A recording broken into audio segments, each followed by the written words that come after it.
Alrighty, what's up everybody? Peter Gilmore here for this late night video right here on Killer of Demons 669. Thank you all for watching. As always, make sure you like this video, hit that subscribe button down below, and subscribe to my channel, all my channels, which are down below in the description box. And friend me on Facebook, follow me on Twitter, share this video all over the internet. And most importantly, tap that bell and turn on all my notifications so you never miss an upload. So you stay in the loop and know when I go live. So you'll be the first one to watch my videos. Because if you don't tap that bell, you're gonna miss a lot. And that's it. You're just gonna miss out on the awesomeness that is me. That's all I gotta say about that. So tap that bell, turn on all my notifications so you know when I go live. So when I do go live, you can come in the chat and have a good time. Ask me questions about the world of professional wrestling or anything else in the world, and we'll have fun. You'll get recognized and all that other good shit. And that's it. That's it. That's all you gotta do. All right, so the chat room is open. I sent the link to Facebook and Twitter, so hopefully a lot of people come in. Not gonna be too long. I know it's late. It's 1:45 in the morning here on a Saturday night. Hope everybody had a great start to the weekend, or the middle part of the weekend. It's always the end of the weekend. It sucks, but you know, it is what it is. I had a pretty good day. I went back to work today for a couple hours. Very long day. I'm fucking tired as fuck.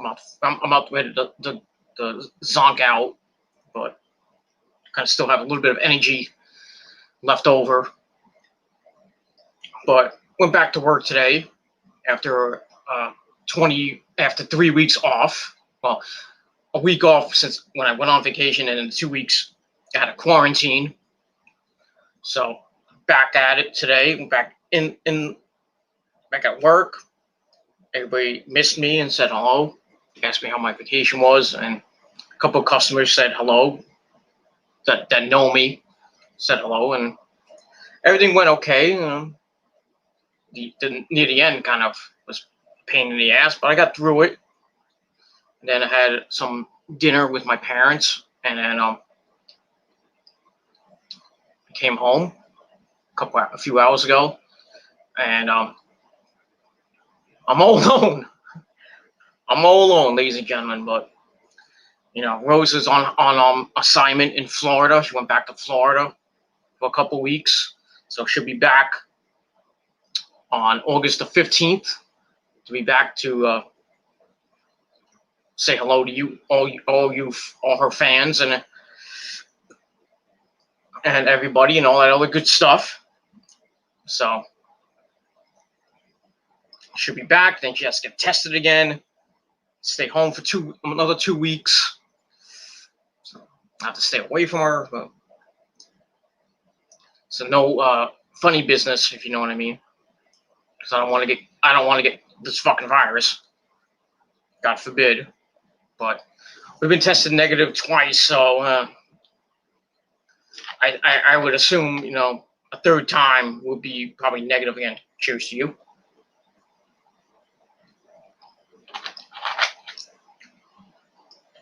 And that's it. So hopefully when she comes back on the 15th, she'll go get tested on like a day after that.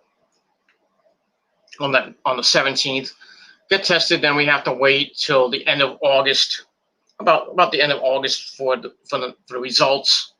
So it's just gonna be a pain in the ass the rest of this month. You know, her being away for the next 13 days, me working here and there, and you know, it's gonna be tough the next couple of days. But I got the next 3 days off, so I could just chill and sleep in of the next 3 days. Well, that's good. And that's that. So, but I hope everybody had a great Saturday and a good week, good start to your weekend. Hope you all have a great Sunday as well.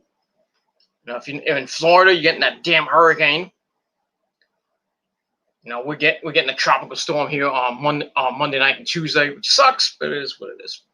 Hopefully, it doesn't interfere with me watching Monday Night Raw on Monday. But it is what it is. All right, enough bullshit about that crap. And we got my good buddy Javier Alejandro Pansecasa in the chat. He says, hi, what's up, Javier? How you doing from Mexico? Hope you stay in the chat because you come in and then you leave. It is what it is. But that's that. All right, ladies and gentlemen, on this soon to be very late Saturday night, August the 1st, 2020, we're starting the dog days of August with a bang. And so on this late Saturday night, August the 1st, 2020, or if you're watching from somewhere else, it is now August the 2nd, 2020. It is time for your late and out-of-date Smackdown review. July the 31st, 2020, from the Performance Center in Orlando, Florida. All right, we're gearing up, getting the gears ready, and everything's starting to formulate as we're on the road to SummerSlam on August the 22nd and August the 23rd. We got TakeOver 30 on August the 22nd, the better of the two shows in my eyes, but it is what it is. So we're gearing up for that. And we had some storyline progression on the show. Show itself was kind of boring, to be honest with you. It was really boring, except for the end. The ending was shocking with The Fiend and a certain Miss Bliss. That was interesting.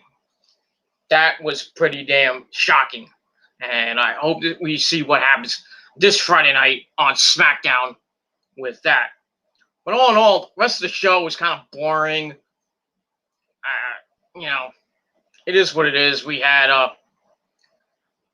Jeff Hardy, dude, on the show, talking about his stuff with Sheamus, the bar fight. Now he's talking about his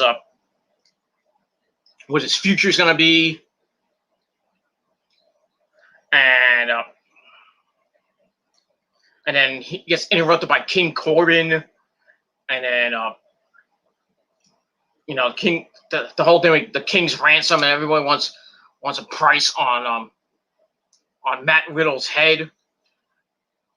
And then of all people, Shorty G, Chad Gable, comes out to try to get that money. But I'll talk about that in a little bit. We had Lacey Evans and Naomi in another boring as fuck match. We had Big E against The Miz, the start of Big E's singles push. Even though it started off really bad. We had that. We had AJ Styles defend the Intercontinental title against Gran Metalik, the winner of the Fatal four-way match last week, so he's the number one contender. We had that. We heard from Bray Wyatt. We had the Firefly Funhouse. And that's pretty much it. Nothing really to write home about this week on the show, and that's that. So before we get into that, let's consult the almighty, powerful chat. All right, Javier Alejandro Pansecasa says, when Sasha and Bayley appeared at the beginning of the show, I thought, quote, it's going to be a boring show, but he was trained combining the Yankees versus Red Sox. What? I don't understand the last part, but yeah, I'll get to Bayley and Sasha in a minute. The two women power trip, as we're calling them now, the duos champions. Yes, well, not the duos champions, but they hold all the women's goals right now. I'll get to that in a minute. But yeah, a lot of people saying, people getting sick and tired of Sasha and Bayley every Raw, every SmackDown. And you thought Steve Austin and Triple H were bad back in the day when they were the two-man power trip, when they held the tag team titles, and I think Austin held the belt. Or was it Triple H? I forget which one held the belt, had the world title, and then Triple H broke his, busted his quad up, and he was out for 6 months. And then that disintegrated. That the whole two-man power trip disintegrated. It was a good thing while it lasted, but just going berserk on everybody. That was good. And then with Sasha and Bayley just running amok on the women's division, that's the only thing that's good. It is what it is. And by the way, fuck the Yankees. That's all I got to say about that. Even though, they won 5 in a row. Woo! You think I give a shit about this season right now? I don't. This season should end. Because all this fucking COVID shit. They suspended the Cardinals Brewers series because two people on the Cardinals got COVID, and I heard they went to a casino. What the fuck is wrong with you ball players today? You got half the Marlins team go to a party in I think Miami, and guess what happens? 15 people get COVID. They had to scrap the Phillies Marlins series. The Marlins season's on pause till Monday. I think the Phillies are on pause till Monday as well. And now the Cardinals Brewers series this whole series is done because of the COVID. And then good old Rob Manfred, the MLB commissioner, saying that everything's fine. We're gonna continue. We're going to try to get this under control. Bullshit. Bullshit. I swear to God, if anybody on the Mets gets fucking COVID, I am protesting. I am petitioning for this season to fucking end. I'm sorry. This is a waste of a fucking season. And it's going to be the same with football when it comes back in September. Because everybody's going to be playing the Buccaneers. They're playing the fucking Jaguars in Florida. Same thing, the Arizona Cardinals. Same thing with the Los Angeles teams, the Rams, the Chargers. I think the Raiders. I don't know about the Raiders. I don't know if the Niners. You think teams want to go all the way to California, or go to Arizona, go to Houston, or go to Dallas, or go to Florida, or any of those southern states? Fuck no. That's why I think there's gonna be no football this season, because it's gonna be like baseball. So the first week, like 15 people on the fucking Niners get the fucking COVID virus. God forbid. There's going to be no football. All we're going to get is maybe a little bit of basketball and a little bit of hockey. By the way, fuck the Hurricanes. And fuck the New York Islanders. The Rangers will come back on Monday, and we will win Game 2. We played like shit today. We had no passion. Even though Henrik Lundqvist stood on his fucking head like he always does. But the whole team looked like shit. Now I gotta wait till Monday afternoon at 12 o'clock for Game 2.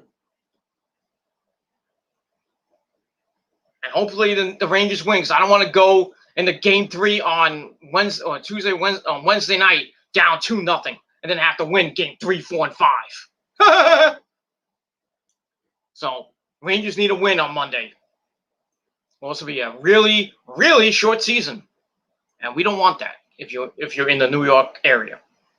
That's all I gotta say about that. But fuck the Islanders. That's all I gotta say about that. And basketball, with the whole bubble thing, seeding games. It just, I haven't seen much, but it's okay. It's nothing great. But that's the only thing that's actually working is fucking basketball because it's in a bubble, and hockey too.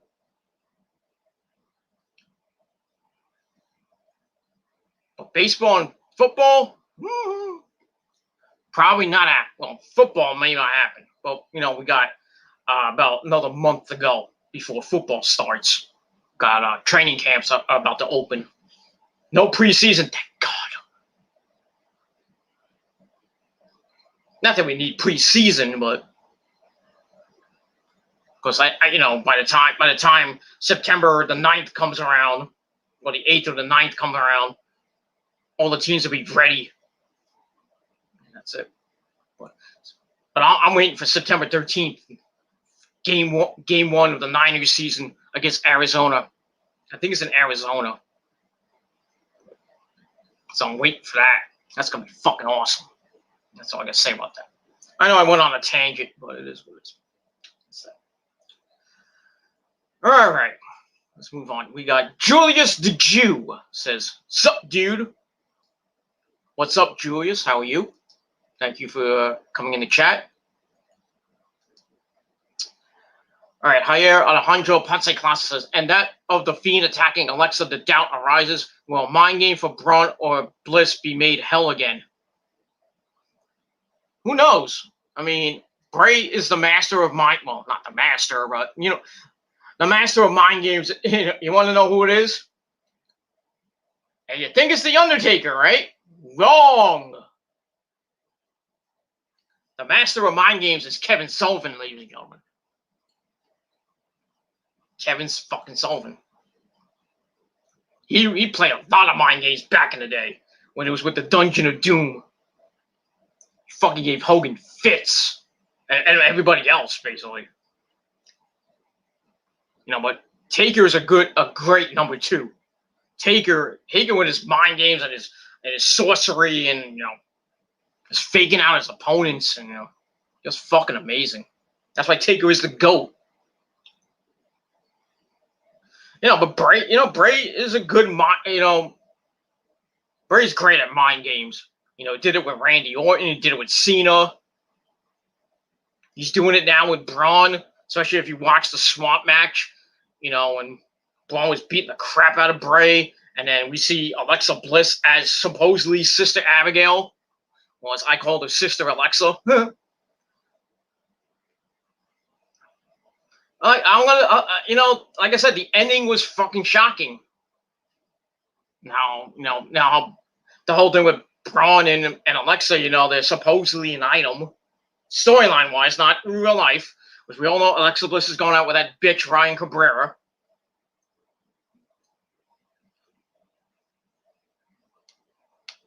And fuck you to that guy who spent $400 on a cameo for her and got rejected. Money well spent there, huh, dickhead? It's $400 just to ask Alexa Bliss out. Really? $400? Alexa Bliss is that cheap? Fucking, I'd pay $2,000 for Io just to say hello to me. Or Oscar.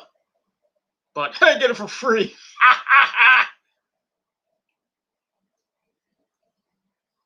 So, and fuck you. That's all I gotta say about that. So, yeah. I don't know. We're gonna see what happens with Braun next week if he returns from the swamp.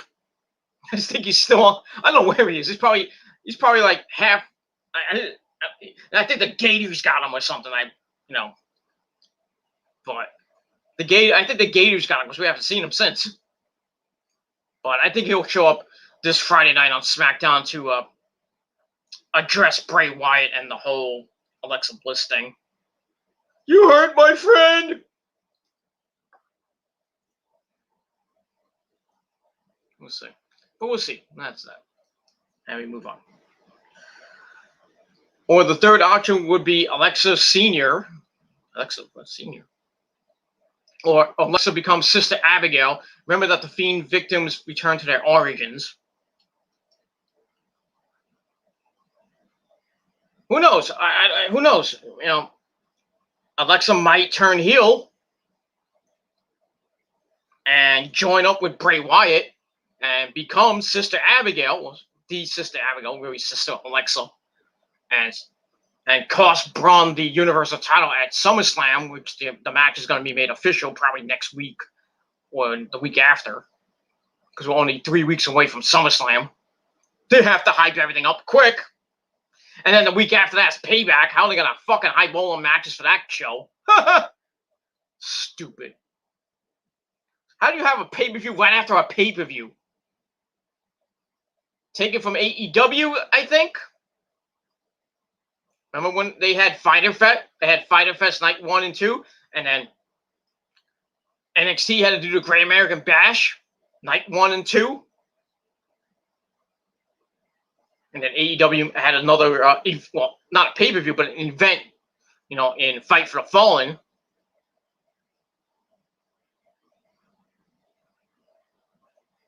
It is what it is. That's all I got to say about that. And I don't know, but we'll see what happens with Alexa Bliss. If she's alive after what Bray did to her at the end of Smackdown, which we'll get to in a minute. I know I've been saying that. It's like the last 10 minutes, but we'll get into it. I'm going to do live chat before we get into that stuff. So, yeah, but I do see Alexa costing Braun the Universal title at SummerSlam, and the Fiend will get the belt back for the second time. Probably hold it for a while, because I don't know who. Right now, I don't know who's going to get the belt. Maybe the only person I could probably see now is Big E, because they're giving him a singles push. But I think Big E's going to win the Intercontinental title first, and then go after the Universal title, probably by the end of the year. And that's that. All right, I want to stop the chat. I know we got one more comment, but I want to get into the review right away, and let's start off.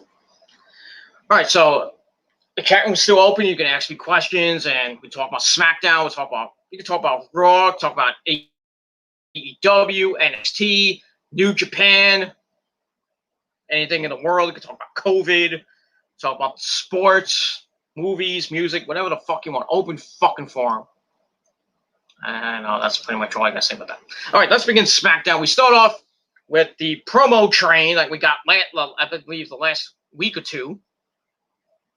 And we start off. Let me just move space here. Try to look at that fucking camera.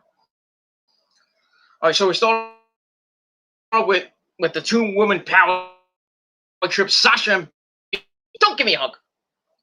And then we hear they say that we're the greatest and blah blah blah.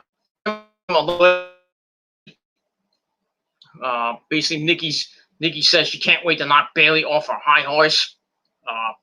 We're gonna see Nikki Chrome Saddle once again, a rematch from the last pay-per-view last week,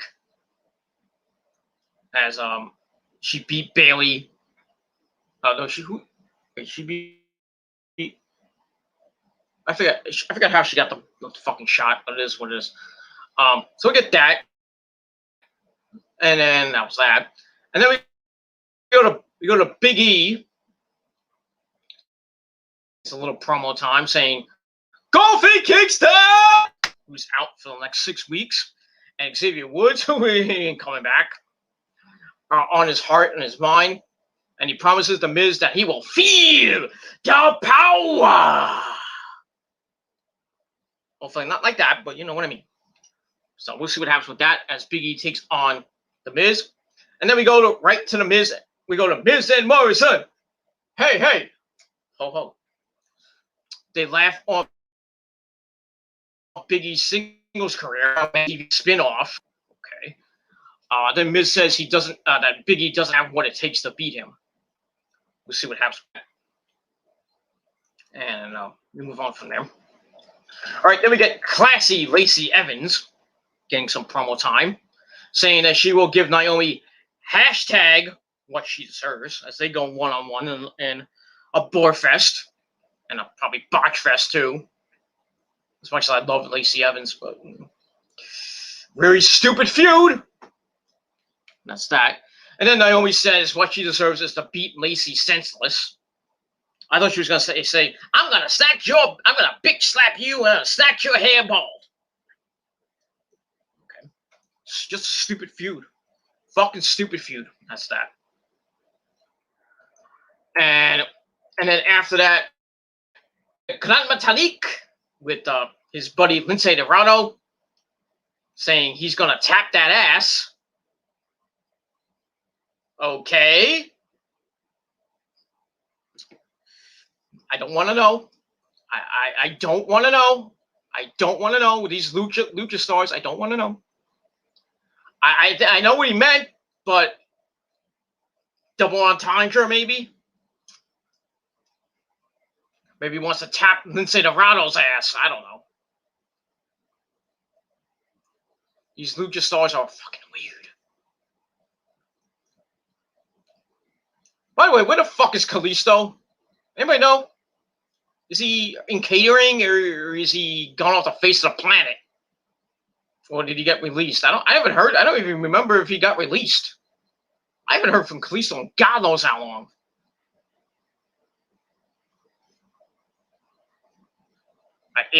I guess they released him because, it's only now the Lucha House Party is just Lince Dorado and Gran Metalik. That's it. No Kalisto at all. I don't know, Kalisto stuck in Mexico or what the fuck's going on with Kalisto? You haven't seen him in months. Almost years.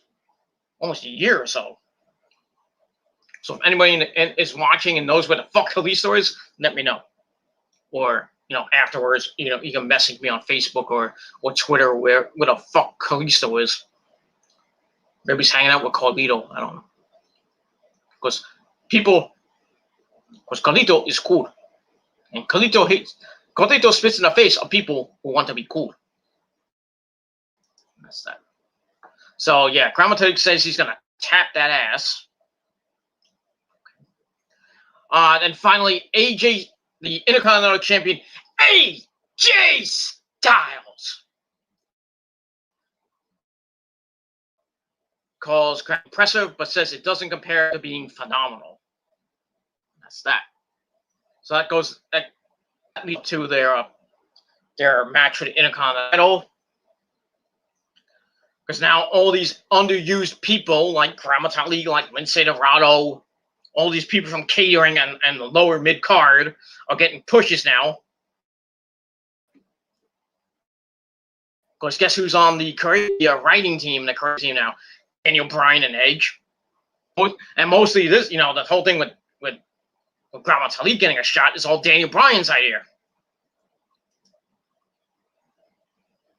Go figure. That's that. All right, so I gave all those promos a big fat 2.25 out of 5 stars. And we're off and running on Smackdown. And that's that. All right, then we get to the Firefly Funhouse with our good buddy, our good friend Bray Wyatt.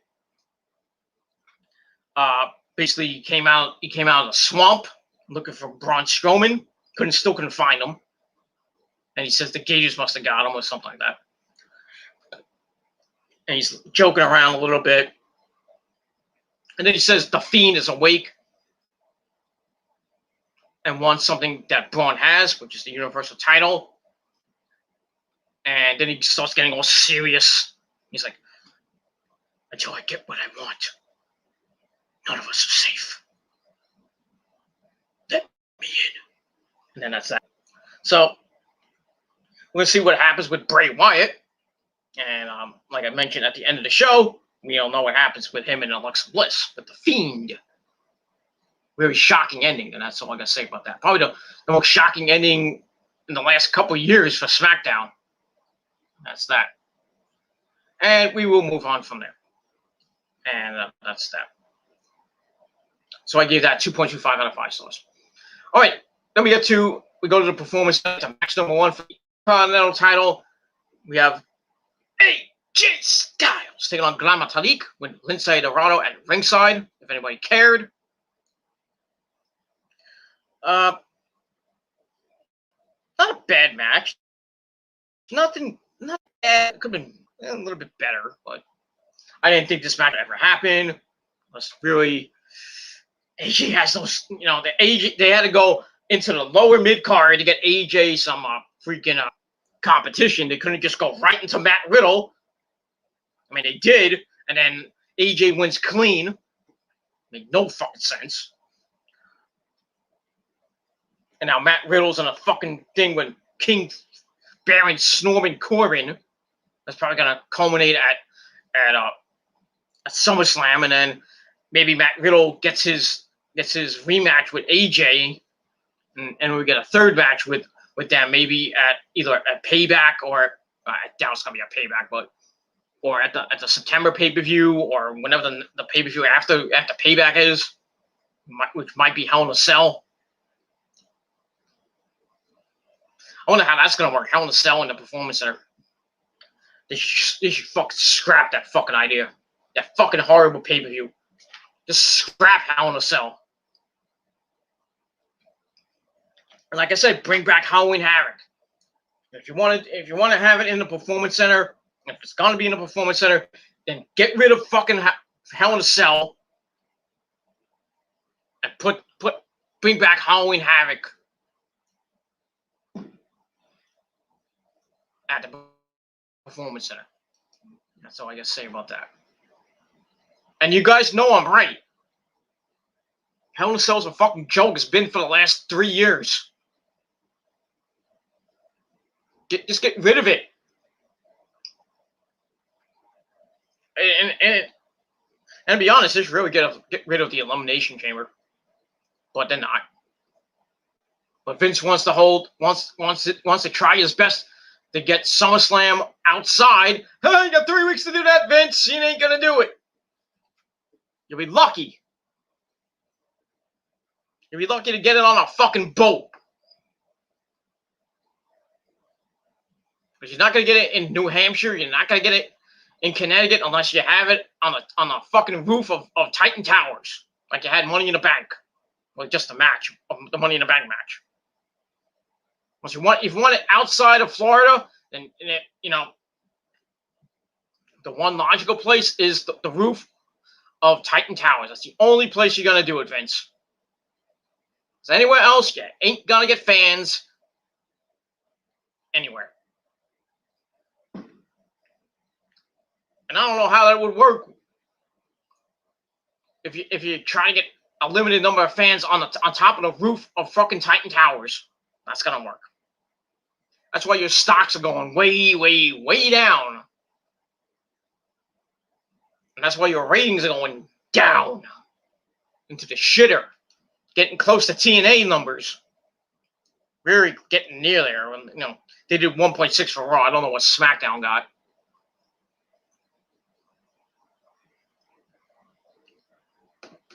I don't know. But I really don't know where SmackDown's going to be. It's late. I don't know where SummerSlam's going to be. It could be on a boat. It could be on a fucking remote island. It could be on top of Titan Towers. Who knows? But anywhere else in America, not going to happen.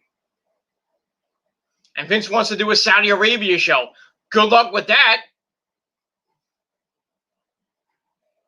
There's a travel ban. How the fuck are you going to do a Saudi Arabia show? Ain't gonna be doing that for another year, at least. Not gonna get fans in the stands the rest of this year. And guess what? Ladies and gentlemen? WrestleMania 37 probably won't have fans in SoFi Stadium, whatever the name of that fucking stadium is. It looks beautiful, but probably not gonna get any fans there. I know we got a long way to go before March the 28th, 2021. But the way this fucking virus is going, we're not gonna get anything. No fans, no concerts, nothing. Everything's gonna be based in fucking Florida. And Vince is gonna shit himself because his company's losing a lot of money. The ratings suck. The USA Network wants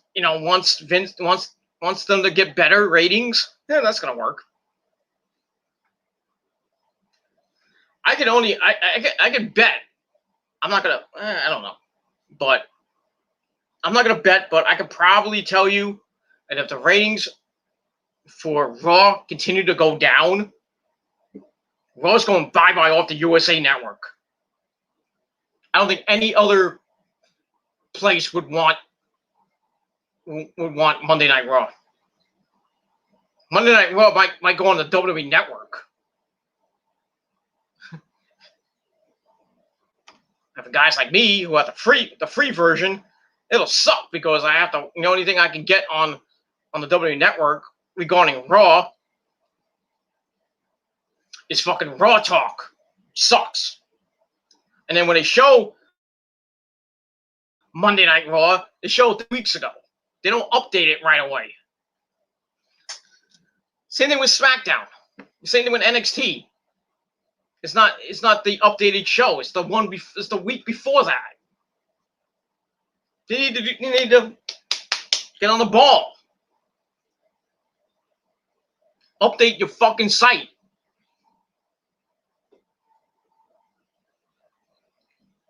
What I gotta say about that?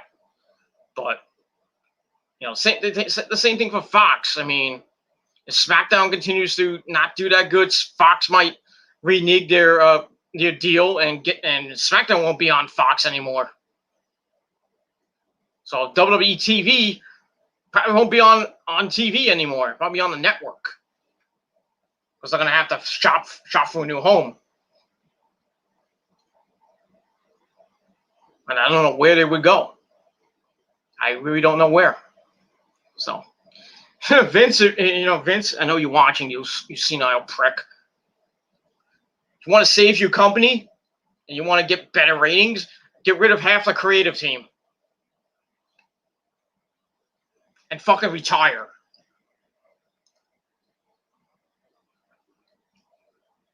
That's that. Leave it with Triple H and Stephanie. Because that's where it's going to lead to in the next 10 years anyway. And CM Punk's prophecy will indeed come true. Because the WWE will go to his doofus son-in-law and his wife.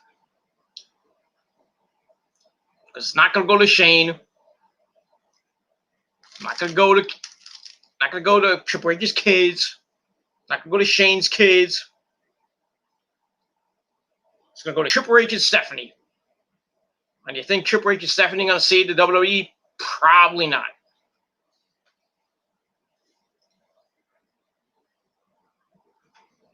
Because Vince wants to make new stars. That's why you're seeing guys like Apollo Crews. And, they fucking ruined Aleister Black. Good job, Vince. Fucking good job. They're going to change his gimmick. I can only imagine what that's going to be. And then when he comes back, he's going to be a Seth Rollins disciple. No, that's going to happen. He's going to try to get his revenge on Murphy, but in the end, he's going to join with Seth. He's going to turn heel, which I don't know if that's going to be a good idea or not. Not that I've seen Tommy end as a heel back when he was in the Indies. Because I didn't know much about him in the Indies. It ruined him, ruined Ricochet, Cedric Alexander. Not that he was from NXT, but ruined him. You ruined Kevin Owens. You ruined Sami Zayn. You're ruining Lacey Evans, giving her a horrible fucking feud with Naomi. You're ruining Naomi in the process, too. Just ruining everybody. Everybody. Especially when they come up from NXT. They were starting to really shit on Nakamura. And they just kind of save him and Cesaro by giving them the tag belts. But what happens when Cesaro and Nakamura lose the belts? What's going to happen? Where are they going to be? Where are they going to go? They're going to go back to mid-card hell? Probably. Either that or they're going to leave WWE. Nakamura will probably go back to New Japan. Cesaro probably go to AEW. Who knows? Who knows? Who knows? Who cares? And that's that. All right. So let's get into the match with AJ Styles and Gran Metalik before we get to a little bit more chat. All right. So they have a lockup to start. AJ backs Gran Metalik in the corner. Referee has to lock up again. And Gran Metalik backs AJ in the corner. Referee backs him up again. And then we get a test of strength. AJ with a sneak kick. Kicks again, stomps Gran Metalik down on the mat, kicks him in the back, sends him into the top turnbuckle head first. Ow. Then he lifts Gran Metalik up and sends him into the corner. Then he hits a chop to the chest. So AJ's in control from the start of the match. And he hits a stalling suplex for a 1 count. Then some ground and pound, a little rest period. Hitting some shoulders, kick to the inner thigh. Then he sends Gran Metalik into the corner. AJ locks the head up, calling for slash. Gran Metalik gets out of it, tries to fight back, but AJ with a throat thrust. Tosses him in the ropes. Metalik hops over, rolls backwards. AJ grabs the legs, turns him and drops an elbow. But Gran Metalik rolls out of the way. Gets up, spins with a Hurricane Rana, sending AJ to the outside. He goes to fly, lands on the apron as AJ rolled into the ring. Then he kicked the leg of Gran Metalik out from under him, and then Gran Metalik falls down to the floor. Then AJ looks to fly and lands on the apron. Gran Metalik clotheslines his legs down. Then he's on the apron, then he runs and hits a Hurricane Rana as we go to break. Come back, AJ is in control, tripping Metalik up on the top rope. But Gran Metalik hits a back elbow into the face of AJ, turns to fly with a crossbody. He gets it for a near fall. Then he starts to go to work on AJ in the corner.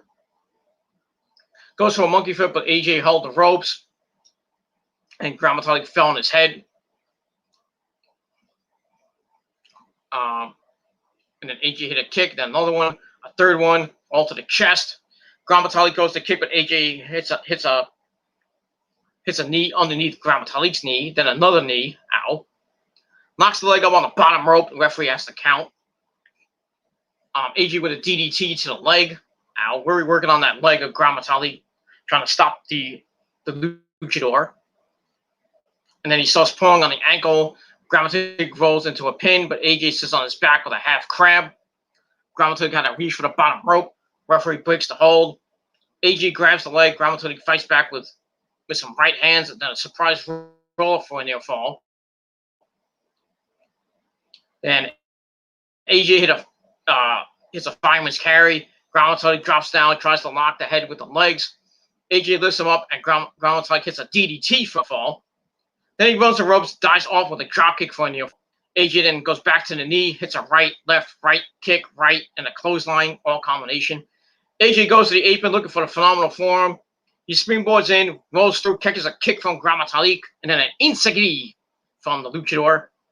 Hits the ropes, and then he flies off, and AJ clips the knee. And Gran Metalik flips forward, eats, and gets nothing but canvas. And then AJ flips Gran Metalik by the leg, knocks in the calf crusher, and then Gran Metalik had no choice but to tap out. So AJ picks up the win, retains his title. Not a bad match. I gave it 2.5 out of 5 stars. Could have been maybe a little better, but you know, it's Gran Metalik we're talking about here. Not like it's Matt Riddle or anybody. And that's pretty much all I got to say about that. So, like I said, 2.5 out of 5 stars. Not a bad match. And AJ retains, and we'll see where he goes from here. And that's pretty much all I got to say about that. Afterwards, as he checks on Matali, AJ comes back, kicks him in the gut, then locks in the Styles Clash. Boom! Lays out Lince Dorado with the Styles Clash. Guess what comes next week? Lince Dorado against AJ for the Intercontinental title. You know that's coming. Obviously. Obviously that's going to happen. WWE logic. It's fantastic. Great booking.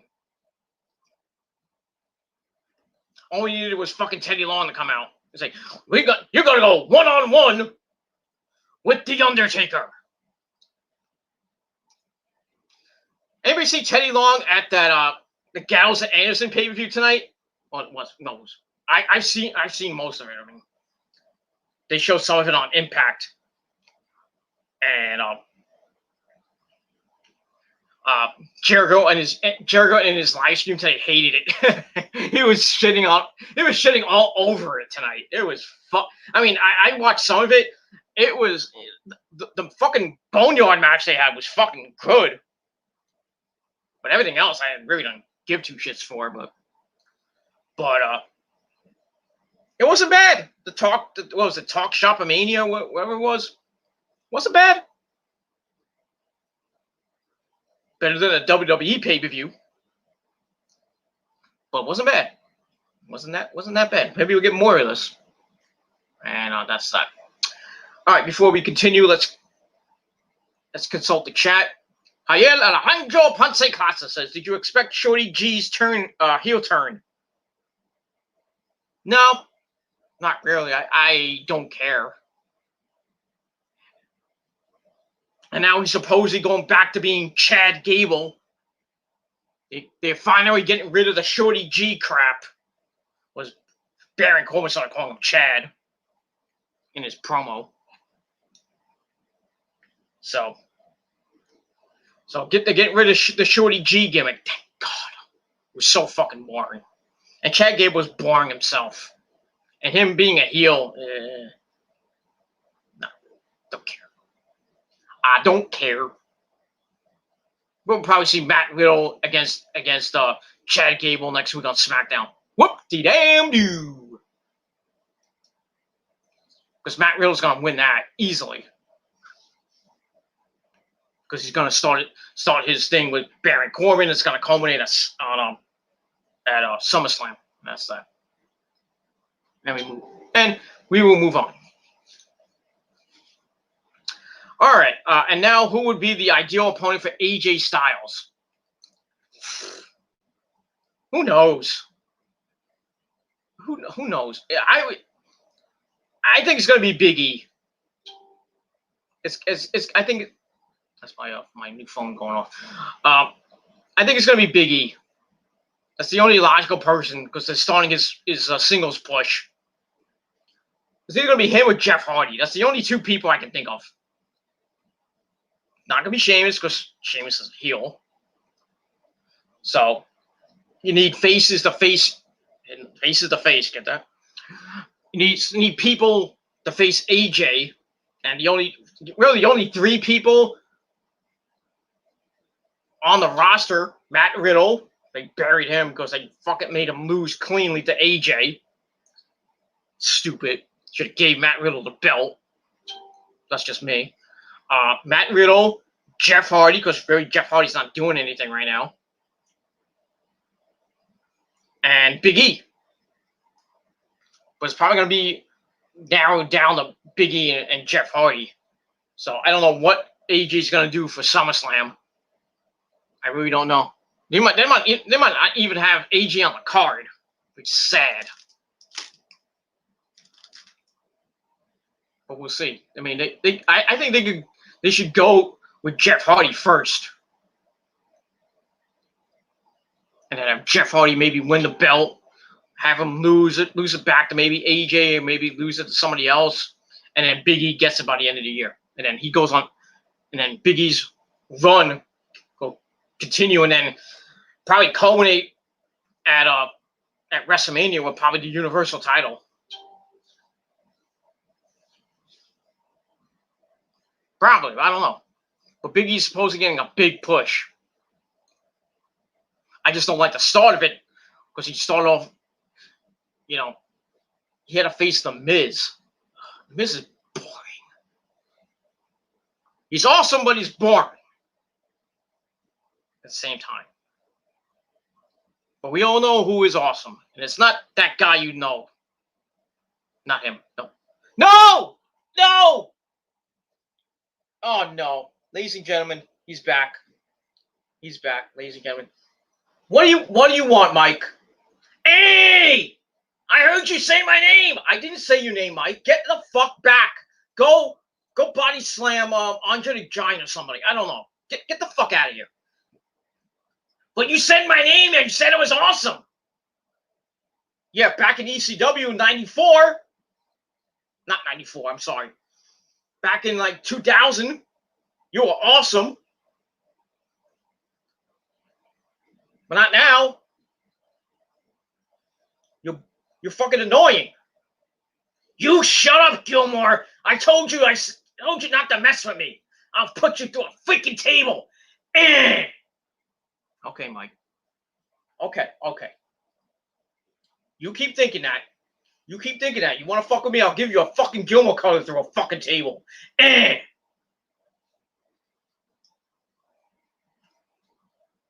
Go play with Canyon. Go play with somebody else, all right? Just go. Go. I'm sorry, ladies and gentlemen. I have no idea where he comes from. Just don't mention his name. And don't say it in the chat. Or put in a comment. Because he sees it. He's all-knowing in heaven, so he sees everything. Just don't mention him. Please. I don't want him coming on my show anymore. He's a ratings killer. That's that. All right, enough about that. All right, we got a newcomer. We got a couple of newcomers in the chat. Thank you for watching and coming in. I'm probably gonna say this name wrong, but Kai. I'm gonna have a hard time with this last name. Likinen? Probably from Russia or somebody. He says, "Hi, I'm new here. Welcome to the chat. If you like what you see, subscribe. And subscribe to all my other channels as well. Down below. Share the video with your friends all over the internet. Instagram, Facebook, Twitter, Tumblr, Vimeo, BitChute. Like I said, Instagram, Twitch. That's that. He also says, I love Japan. Well, I do too. So I love Japanese chicks, Asuka, Io Shirai, Kairi Sane, Abe Mio, Peter. Oh, Peter. They call her Peter, but it's Peter. Fucking hot as fuck. I don't know why we haven't seen Abe or Peter in the last few shows. I know they're doing modeling or something like that. But really, they should be hopping on my dick. But they are secretly, in secret. But if you haven't seen Abe or Peter in New Japan, go watch some fucking New Japan. The two hottest women in New Japan. I miss them. Hopefully we'll see him at King of Pro Wrestling or sometime doing this Summer League thing that they're doing. Or maybe at the G1. Who knows? That's that. But I do love Japan. Japan, number one! I love Japan. I would love to go to Japan if I had the money. It is what it is. What is your favorite game? You mean video game? Or board game? Or baseball game or something like that? Be specific. But I'll go along with it. But my favorite video game of all time is Final Fantasy VII. The original. The remake is good. The original is way better. But Final Fantasy VII is my favorite game of all fucking time. All time. Fucking great game. The remake is good. Though I think they're coming out with downloadable content. They're supposed to come out with a sequel to it, which is like the rest of the game. You know, after Sephiroth. Well, I won't spoil it for people who haven't played the game. But if you play the original, and when they meet up with Sephiroth, you know what happens.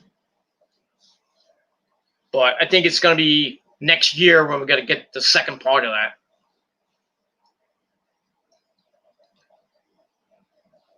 But my favorite game of all time is Final Fantasy VII. Favorite game right now is Ghost of Tsushima. Holy shit, that game is good. Ghost of Tsushima. That's fucking great. Hard as hell, but fucking great. I love it. Probably want my game of the year right now. That is fucking amazing game. If anybody's played Ghost of Tsushima, I mean, you will agree with me. That game is fucking awesome. Fucking awesome. That's that. Alright, thank you, Kai, for your comments. Hope you're still watching. And if not, come into my next video, whenever that may be, probably on Monday night, for Monday Night Raw. And I'm sorry I didn't do a Raw review this week. I'm scrapping it this week. I apologize. But this Monday night, I will be doing a Monday Night Raw review for the show. Because I got 3 days off. I can do it. I don't have to worry about coming home late from work or anything. And that's that. All right. We got another newcomer. Doug Sampson says hello. Thank you for coming in. Like I said, tell your friends about the channel. Have them subscribe to all my other channels. Links are all down below in the description box. And if you're on Facebook or Twitter, friend me on Facebook. Just type in Peter Gilmore. You'll find me somewhere on Facebook. Maybe I'll friend you. Maybe I won't. But if you're on Twitter, maybe I'll follow you. It is what it is. Twitter link down below as well. He says hello. Hello. This is Doug. Hi, Doug. Read the chat. I am reading the chat right now. So that's that. So continue to leave me comments in the chat. We're going to be ending this in a little bit. And that's that. It's 2:41 in the morning. Some of you people have to go to bed, like me. But I'm wired right now. I could probably stay up for another couple of hours, but I probably won't. It is what it is. Jair Alejandro Ponce Casa. For me, the one who should have his chance is between Biggie and maybe The Miz. No, not The Miz. Because The Miz and Morrison got fucked up. I would say John Morrison if they really fucking did something with him. But as soon as he came back, just fucking ruined him. Sure, they gave him the tag belts with The Miz and paired him with The Miz again. That's great and all, but I would have had John Morrison going on a nice singles run to the Intercontinental title. I would have gave John Morrison the Intercontinental title, or maybe push him in the heavyweight division, maybe go for the Universal title. But did they do that? No. They paired him up with The Miz. They had a pretty deep, an okay run. And then they lost the tag belts to the fucking New Day. And then right after that, garbage.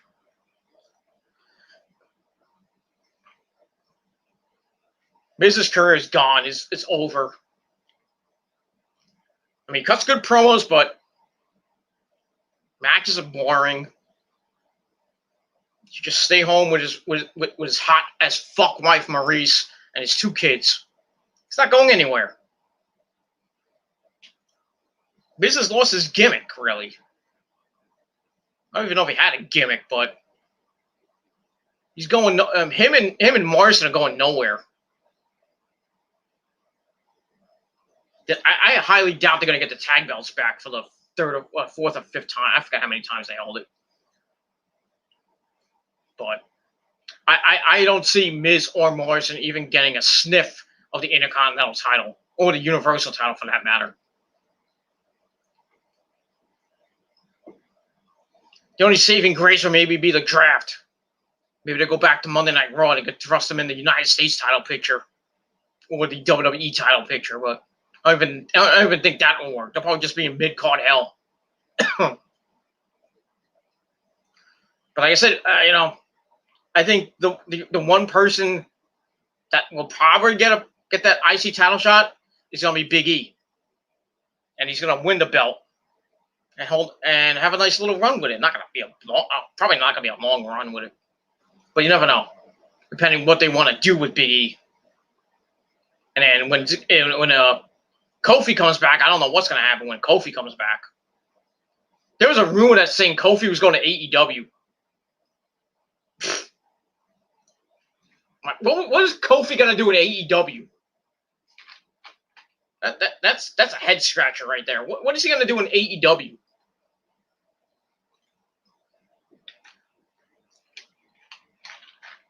It's like the whole thing with Matt Cardona and Zack Ryder. A lot of people are saying, what is he going to do? Well, he's going to be in a tag match this week with Cody, taking on the Beaver Boys, Alex Reynolds and John Silver. And as far as I know, from what I read today,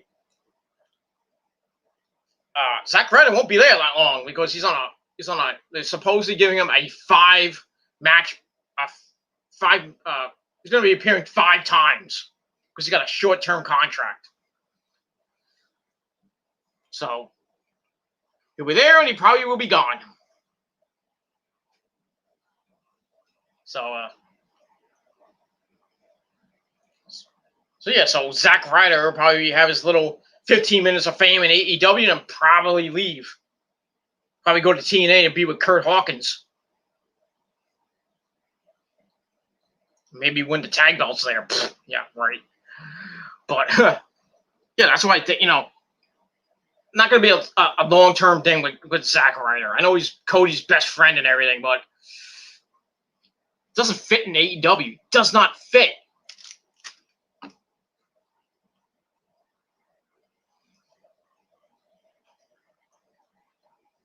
And people tell me on Twitter that this is supposed to lead, Cody's supposed to turn heel and form a new 4 Horsemen kind of stable with maybe Shawn Spears and a couple other people.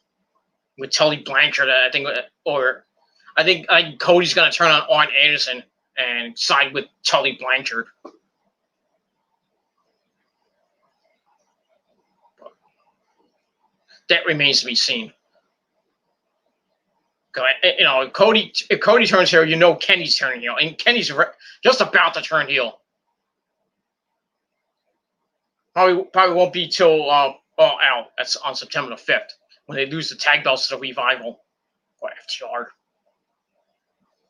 Because FTR is going to get the belts at All Out, have a nice little run with it, and then they're going to start their little feud with. They're going to start their little feud with the Bucks because the Bucks are going to turn heel. There's going to be a heel. The Elite is going to be all heel now, like they were in Japan.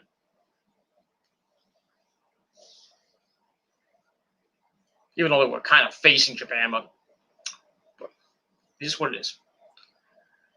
All right, that's it for that.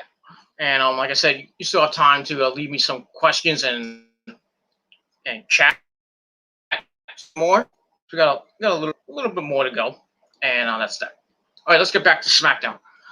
All right, so we had Gran Metalik and AJ retain the Continental title, and I'll probably have a match with Lince Dorado this coming week on SmackDown, but we'll see what happens. All right, after that, we go backstage. We see Chad Gable watching what's going on. Then we see Baron Storming Corbin come behind him. Tells him that he should stop watching, and if he was friends with him, they'd be great. Coleman says they have always been friends, and Gable says, Gable realizes is all to help him fight Matt Riddle. Corbin's like, yes, the King's ransom is on the table, and he should think about it.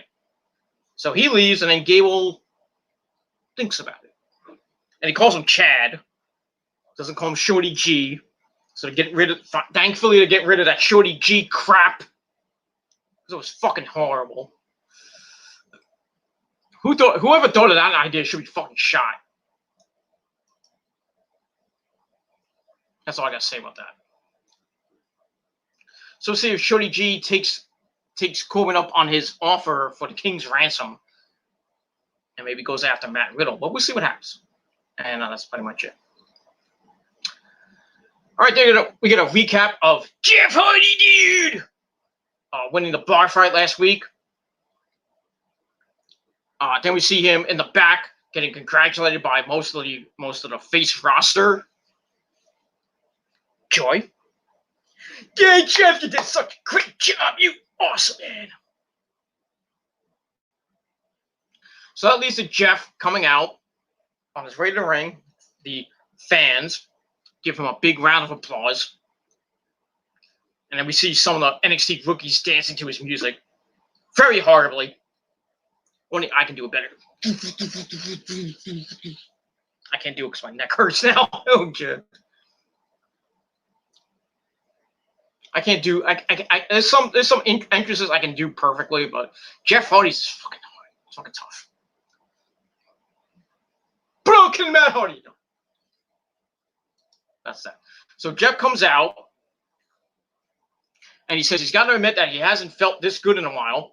He says the last few months have been tough. That's been true because the stupid fucking storyline with Sheamus and the DUI and the alcoholism shit, I think it was just a bad idea. But he got through it. Now I don't know where he's going now. So he wants to remind himself of how hard it can be. So he says sobriety is a challenge he's got to face every day of his life, but he's on the right path, thankfully. He says he's an alcoholic. His name is Jeff Hardy, and he's an alcoholic. He's so much more than that, though. He's a father, a WWE superstar, and he gets to perform for all of us, and he loves it. He's grateful that the love of his family and friends have gotten him to the point he is right now, and it makes him never want to let us down again, and the struggle is real. So we get that. Some nice promo from Jeff.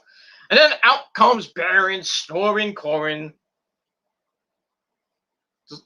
The segment killer comes out, says enough is enough. He says if I have to hear any more, my head will explode. I wish it did. He's fucking boring. Calls Jeff the charismatic enigma, known for taking things to the extreme, like me. Because I'm Peter Gilmore, the king of extreme. And now he's in the ring whining and crying about recovery, but he gets it. Jeff's life sucks, but he wants Jeff to shut up and deal with it. It's bad enough he's got to hear it, but he's also got to deal with Matt Riddle. And then he talks about having a match with that idiot Drew Gulak. That's what he called him. Then he talks about his Kingdom Smackdown is turning it into an insane asylum. Much worse than an insane asylum. Much worse. Fucking, this looks like a zoo. But I digress.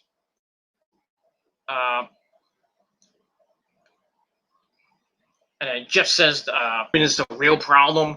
Coleman wants to be honest. He's disappointed in Jeff. One would think Jeff would have wanted to stay in his good graces, and he would have offered him the King's ransom, but Jeff wouldn't have taken it.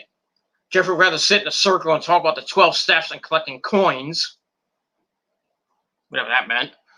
And then from behind, Drew Gulak attacks Baron Corbin, laying him out. That's that to end the segment. So I gave the segment 2.25 out of 5 stars. And that was that.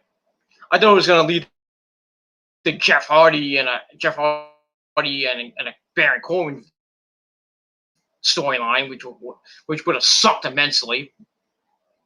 But that's what it is. But then we get to Drew Gulak and Baron Corbin. Horrible fucking match. Gulak continues to beat down on Corbin, attacking him in the corner. Corbin eventually clotheslines Gulak down, gets a 1 count out of that. Drops an elbow to the shoulder of Drew a few times and tries to grab a weird chin lock. Corbin locks in a half Boston Crab. Drew was able to turn into the label lock, or the yes lock. Corbin reaches the ropes and the referee has to break. Then eats a drop kick from Corbin, ducks under a clothesline, hits another one. Well, hits a drop kick. He bounces off the ropes and Drew hits a third drop kick. So he's all fired up. Goes to the top rope, flies with the battering ram, shoulder battering ram, pins him for a near fall. Then he locks the head. Corbin turns, looks at a body slam. Drew escapes. He hits the ropes, and then Corbin catches him with the black hole slam. I mean, the deep six. So it looks like he was about to pin Drew Gulak, and then everybody's favorite, Bro, comes out. So Matt Riddle comes out to the top of the ramp to watch. He's like, Bro. So Corbin goes to grab Drew. Drew tries to get a sneaky schoolboy, well, not schoolboy, a sneaky 1922 roll up, but he only gets a near fall. Then he gets up and runs into End of Days by Corbin. 1, 2, 3. Corbin gets the win. Whoopty damn. Match I gave 2 out of 5 stars. That was that. And that's all I gotta say about that. And then afterwards, right after the bell rang, Matt Riddle comes down, beats the and hits some kicks, just beats him up. Lifts Corbin up, looking to end it with, I believe, the Bro Derek. But then out of nowhere, Chad Gable comes from behind and attacks him. Hits the Chaos Theory suplex. Then he looks at Corbin is laid out, and then Gable goes like this to Corbin, looking like he wants to cash in on that King's ransom. And then Gable turned heel. That's that. I don't give 2 shits about Chad Gable and his fucking heel turn now. Now he's sided with another piece of shit, Baron Corbin. Fuck them. That's all I gotta say about that. But looks like I said, probably this week on SmackDown we'll get Chad Gable going up against Matt Riddle.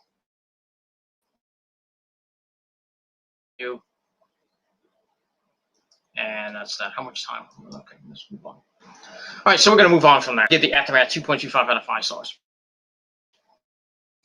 All right, after that, we get to Big E. And nothing to write home about. Not bad, but, you know, I think Big E should have went up against somebody else, but not locking up. Big E backs Miz in the corner. Miz comes out with another lockup. Referee has to break him up.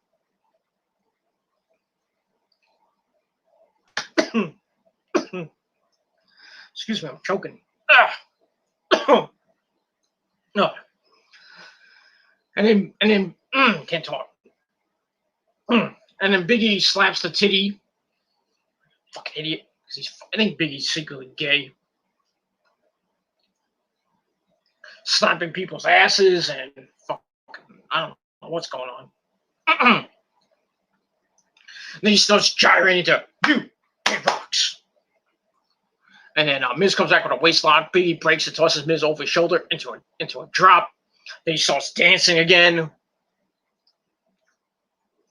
Then we get the ever popular test of strength. The Miz goes all AJ Styles, knocks him out, gets a cheap shot in. So we had Morrison at ringside, by the way. Then he starts beating down Big E until he hits the ropes, and Big E leapfrogs him. And then he knocks in an abdominal stretch, circa 1925. So smacking Miz's ass. Shows Miz and hits a back elbow for a 1 count. Miz then slaps the crap out of Big E. And then Big E starts getting pissed. Sends Miz to the outside. Big E goes to the outside, grabs Miz, sends Miz face first into the into the announce table, then the ring post. And he's like, "Don't you ever slap me again, fool!" So Big E's pissed. Sends Miz into the barricade. Then he brings him in the ring. Morrison decides to run up the steps and hits a spin kick to Big E while the referee was distracted. Miz flies through the ropes, kicks Big E. Then he flies off the top rope with an axe handle for a near fall. Then some light work, some rest period, a little bit of a rest period with a chin lock from behind. Goes to work on Big E. Big E comes back with an elbow, then another one. Sends Miz to the apron, hits a big clothesline. Then he goes to the outside, drags Miz to the center, clubs and just his chest. Goes for that big splash on the corner, but Miz rolls into the ring. Big E crashes and burns on the apron. Ow! And he's down on the floor. He's going to break. Come back. Miz locks in a 1925 sleeper as he's on the back of Big E. Big E rolls Miz forward, so Miz kicks him in the face, goes for a near fall. Then he hits some ground and pound with some right hands. He kicks Big E in the face, and he does it again. E blocks it. Miz hits, E blocks. Miz races the eyes, hits a neck breaker. And then Big E shoves Miz, and then he hits a belly to belly. Then another one. Then a third one. He hits the ropes, and he hits that big splash of his. Miz then hits the ropes after escaping a move.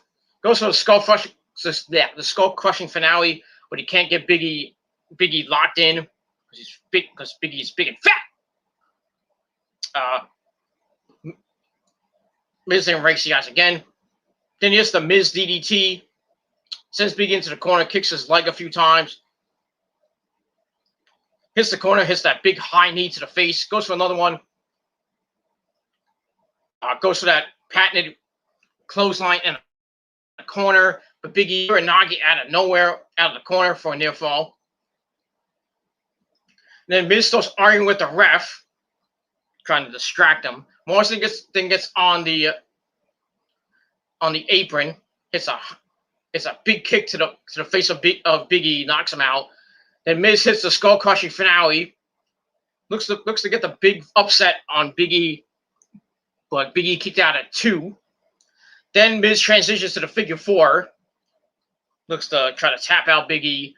Big E eventually gets the ropes. Referee has to count to 4. Miz breaks the hold. And then Morrison's back on the apron, wants to kick E again, but then Charles Robinson saw it, and he tells Morrison to get the fuck out of here. He sends him to the back. Miz is like, no, he didn't do nothing. So Miz bitches and complains. And then while this goes on, Big E tries for a 1922 roll-up for a near fall. Then he transition into the stretch muffler, and he just bends Miz like a pretzel, and Miz had a tap out. Ugh, looks sickening. But Big E gets the win. Whoop-de damn fucking do. Match gave 2.25 out of 5 stars. And that was it. And we're gonna move on from there. And that's that. All right, we're gonna move on. All right, Alejandro Ponce Clasa says, do you think it's a good idea to have SummerSlam and Payback back to back? No. No. Bad idea. How the fuck are you gonna hype SummerSlam? It makes no sense. Why would you have a pay-per-view right after a pay-per-view? But this is the WWE we're talking about. They don't think. SummerSlam's probably going to suck. Payback's going to suck. So we're going to get 2 bad pay-per-views back to back. I can only imagine the ratings. The buy rates are going to suck. Nobody's going to watch it. I mean, they're going to watch SummerSlam, but nobody's going to watch Payback. Because it's probably going to be all rematches anyway. I mean, right, the Raw after SummerSlam is probably going to have a few rematches. Same thing with SmackDown. And then right after that, what are they going to have? Fucking Raw rematches. It's going to be rematch-a-palooza. Nobody's going to give 2 shits. I don't understand. This is stupid.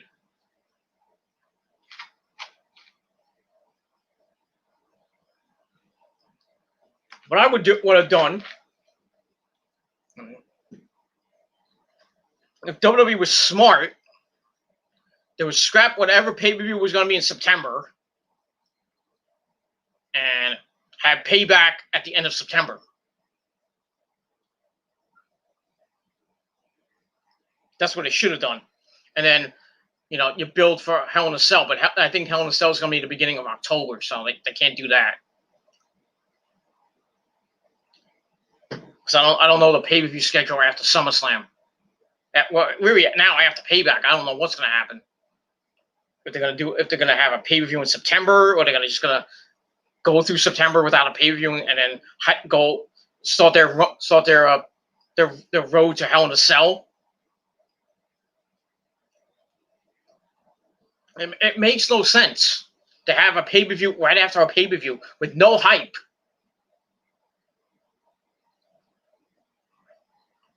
You can't do it. Payback should not happen. You can't hype a pay-per-view 7 days after a pay-per-view start. They have a pay-per-view. Can't do it.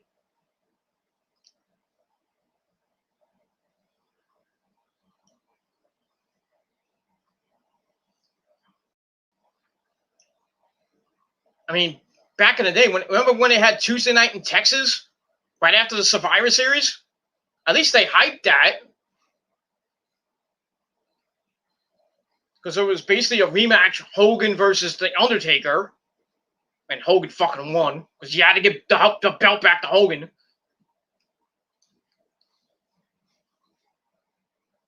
It made no sense at the time, but I mean, but at least they kind of hyped it. I think that was the only match. I don't even remember. I don't remember much about Tuesday night in Texas. That was the only match I know was Hogan and Taker in a rematch from Survivor Series when Hogan won the belt back.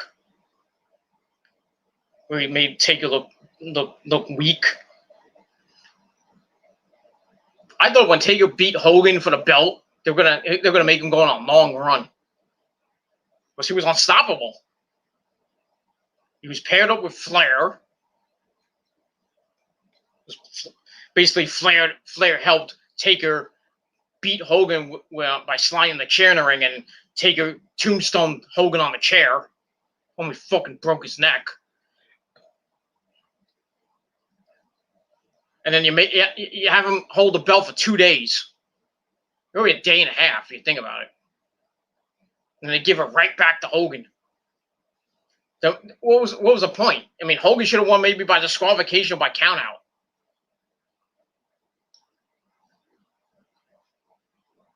And then you have Taker win at Tuesday night in Texas.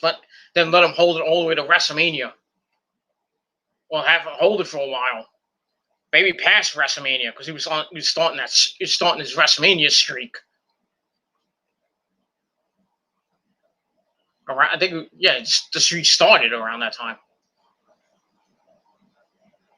I never understood Taker's first run with the belt. Well, the first time he held the belt.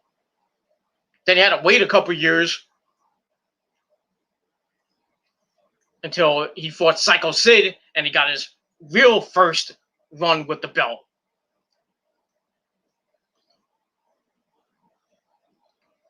Because if you think about it, Taker's held the belt, 4 times?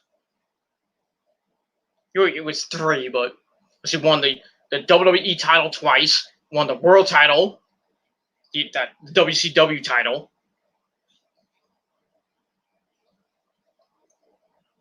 But really, he's a 4-time champ. But they don't want to really acknowledge that his first title. They don't want to acknowledge that he beat Hogan and then lost the belt 2 days later. They don't want to think that. It's like, oh, he beat Psycho Sid, and then he beat I forgot a second. And then he beat Hogan. I think he beat Hogan when it was Biker Taker. Then he beat Edge for the WCW World Title, the World Heavyweight Title. And that was the last time we saw. I think that was the last time we saw Taker with the World Title. Should have went out with. should have went out with the world title. You know, there's rumors saying that he's going to come back. What? He's going to come back for that one last match with AJ Styles, and AJ Styles is going to retire him. It's going to be a retirement match, and AJ's going to retire The Undertaker. That'll be the official last match for The Undertaker. Then he will go off into sunset and be with Michelle McCool and his kids. And the only time we'll see Taker probably either at the Hall of Fame or on certain Raws or maybe SmackDown. But like I said, going back to the question, payback should not happen. Payback should not happen.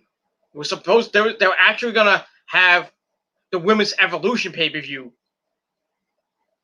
around that time. It was supposed to be on the week after SummerSlam on that Monday Night Raw,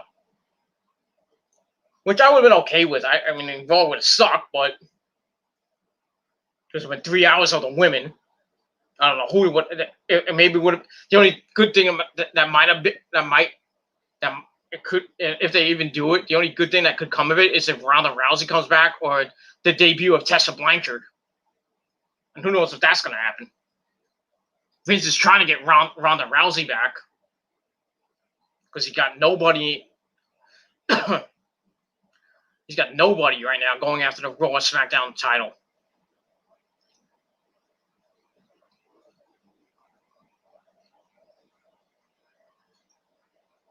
Stupid. I mean, they should not have payback.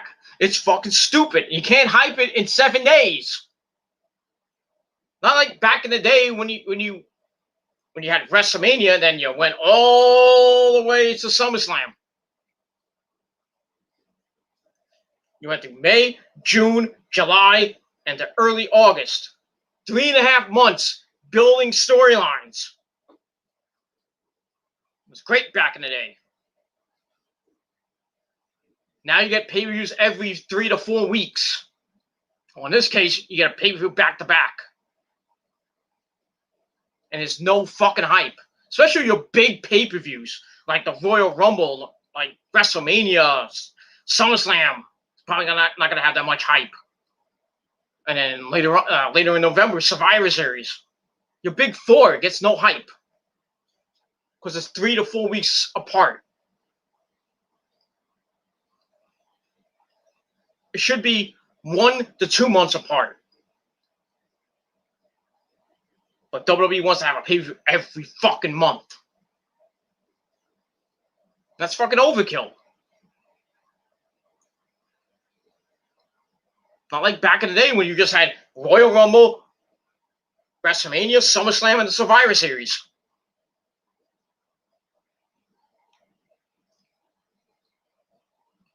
That's why the WWE fucking sucks. Their pay-per-view schedule is fucking stupid. Every fucking month you get a pay-per-view. You don't see that in AEW.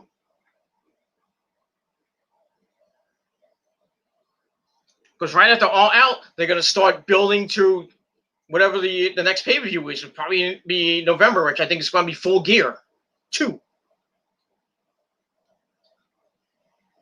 You know, TNA, you know, they just got done with Slammiversary. They're starting to start the build to the next pay-per-view, which I believe is going to be Bound for Glory in October.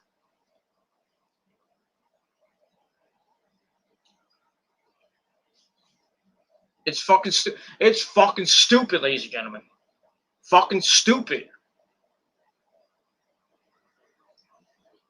Payback's gonna suck. Payback is going to suck. And this is probably gonna be the death nail to fucking WWE. If the nail is not already in. Payback should not happen. Should not happen. And I would agree with Joe Cronin. I would agree with JD and anybody else. That this pay-per-view should not happen, and the hype is not going to be there, and it's going to suck. You should just call it suck back. You know, and you're going to want your money back. You're going to want payback for even buying that fucking shit. Ask for your payback. stupid. The hottest party of the summer, gonna be a waste of time and a waste of money. Wherever it is, on a boat from Timbuktu, I don't give a shit where it is. They could go to the fucking South Pole and have a fucking match. It'll still suck.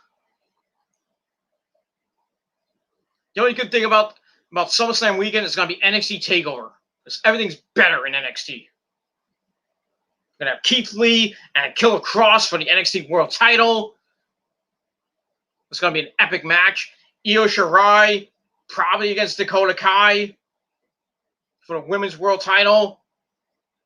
I don't know what's going to happen with the tag belts, depending what happens this week on NXT with Imperium and Kyle O'Reilly and Bobby Fish. We'll see what happens with that. And that's basically it. So I really don't, NXT TakeOver is going to be the show of that weekend. And that's it. WWE pay-per-views have struggled the last few years. I don't even remember the last good pay-per-view they had. Anybody knows, put it in the chat. WrestleMania wasn't really that good. Money in the Bank wasn't that good. Backlash wasn't even that good. This past pay-per-view wasn't even that good. Extreme Rules sucked. And SummerSlam is going to fucking suck. And whatever they have, and Payback, like I said, Payback's going to be boring. Nobody's going to watch it. It's going to suck. Probably, if you want worst pay-per-views of the year, Payback's going to be it. Forget what Extreme Rules did. Payback's going to be boring. And then whatever they have the rest of the year, I really don't care. If they have, I hope they don't have Hell in a Cell. Because I don't know. If they do Hell in a Cell, it's not going to be at the Performance Center. And then you got November, you're going to have the Survivor Series. You're going to probably have another TakeOver. And then December, I don't know what they're going to have. And then you start the build for Royal Rumble 2021. If it's going to be in the Performance Center or it's going to be outside, which I doubt. Because this virus is getting really out of control now.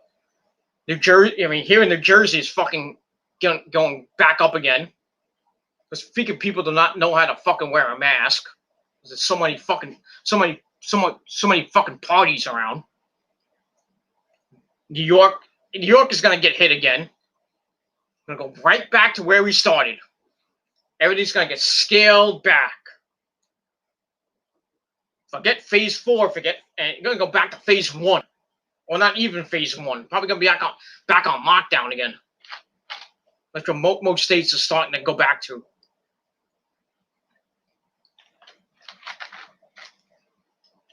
And most states like Florida, California, Arizona are stuck in phase 1 because they can't move. The fucking virus is going berserk. Because people do not know how to fucking social distance. They don't know how to fucking wear a mask. They think, oh, the virus can't hurt me. And then next thing you know, you're on a fucking ventilator fighting for your life.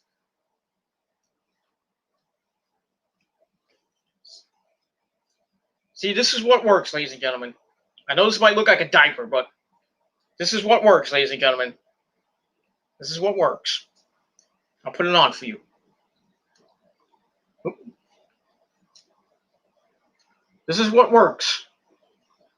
I don't look like I'm wearing underwear, but,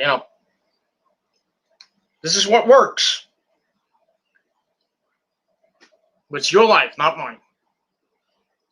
If you don't care about your life, then you shouldn't be living on this planet.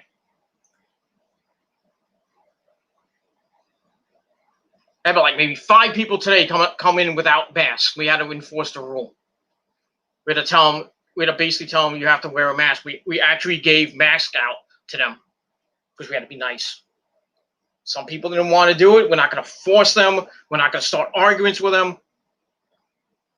But people are fucking stupid. Yeah, one guy complained because two girls came in not wearing masks. We had to give them masks. I mean, how fucking stupid are you? You deserve to die without wearing a mask. You deserve it. You deserve to get COVID. Not being mean or anything, but come on. You want this thing to end? Wear a fucking mask and wash your fucking hands. That's all I gotta say about that. That is my rant of the day. Thank you.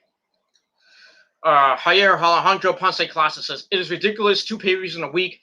If it was the WrestleMania concept of doing it 2 days, I'll pass it to you. Nah. I don't think what we're not gonna get SummerSlam 2 days in a row. I would highly doubt that. I'm not gonna get Survivor Series night 1 and 2. Not gonna get Royal Rumble night 1 and 2.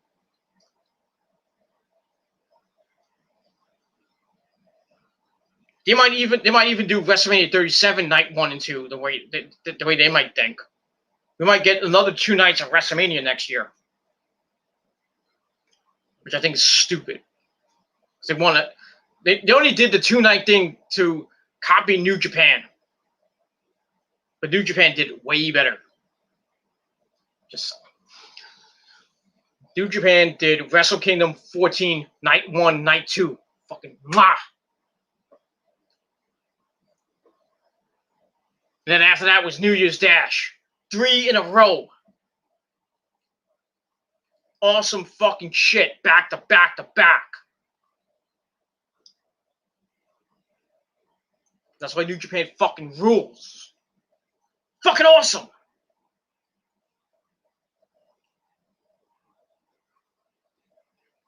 WWE tried to cash in that idea. Fail. And don't blame COVID, of course, of that fucking shit. That's that. But it is ridiculous to have pay-per-view back-to-back. Stupid. Just fucking stupid. That's that. Ugh. Butt's hurting. That's what she said. Little Fettuccine 69 says WWE needs to get out of the Performance Center. Yep. But they can't go anywhere. Where are they going to go?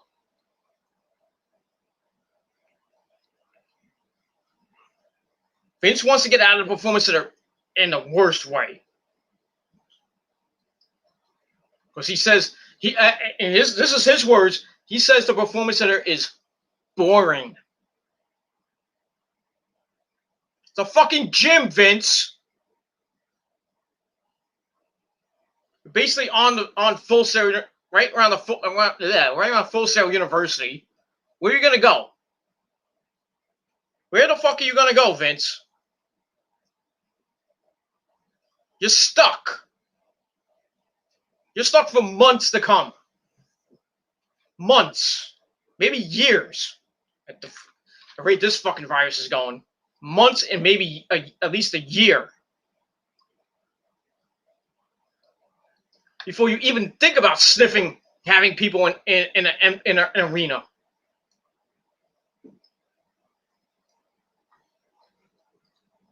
This virus is going out of control. You're not going to get anywhere.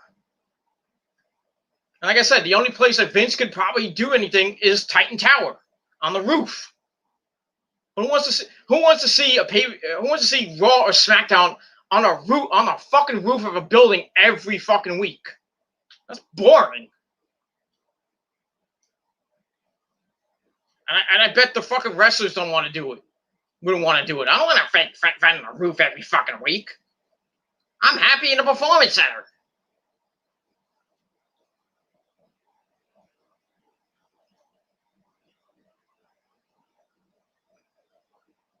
But where are they going to go? Where the fuck are they going to go? Can't do it in New York, even though Madison Square Garden is open. The Barclays Center is open. MetLife Stadium's open, though I don't even think they're going to do it outside. But, the Prudential Center is open. Though you can't have people there unless you... I mean, you might have like if they do have fans, you probably have like maybe 500 at most. At most 500 people. It'll feel like a fucking indie show. But that's not going to be for a long time. I mean, what as of this recording, on August 2nd, 2020. Got a few more weeks. We got about a month left of summer. The fall's coming. People are going to start getting their flu shot if they have, because the flu shot season is going to come up. The flu season is going to come up. We're going to have to deal with the fucking flu and this virus back to back. So, we're going to get tons of fucking flu cases and tons of fucking COVID cases between September and next year. So, I advise you all to go to your local pharmacy and find out when they're going to give the flu shot, or go to your local hospital or doctor's office. Find out when they're going to give the flu shot. Get the flu shot early, because you get it late, you're fucked. I'm getting mine early. I am not waiting. I'm probably going to get it in the next couple of weeks, because usually I get it around this time, around August. Around August, maybe into early September, I get it from my job. And I get it for free.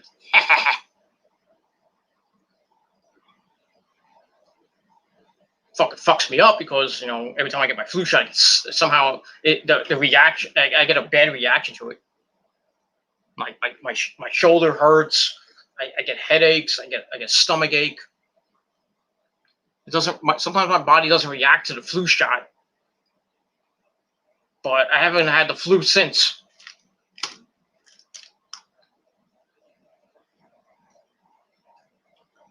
Rosa gets it, but then sometimes when the winter comes, she gets sick. I think her immune system is all fucked up as it is anyway. What are you gonna do? People's immune systems are different. Mine is fucking like Wolverine. If I get sick, I won't be like, the longest I'll be sick for is maybe a week, maybe a little over a week. Then I get better.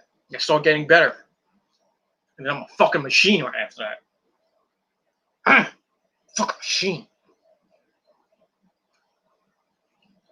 Like I said, start thinking about getting the flu shot early. If you get it late, you'll be fucked. Especially with the COVID virus, with this fucking virus still going around.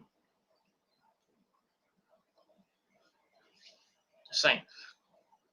So I can only imagine when the fall comes up, and especially when the winter comes up, people are gonna be coming into my store buying fucking Mucinex, buying Dayquil and NyQuil up the wazoo, and probably buying freaking Pepto-Bismol, because they're gonna be all that diarrhea and all that junk.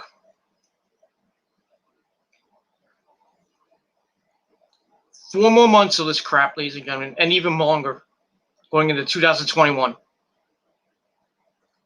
Gonna be fun. That's that. And I agree with this comment right here from Little Fettuccine. Everything sucks right now. Yes, it does. Everything fucking sucks. The WWE sucks.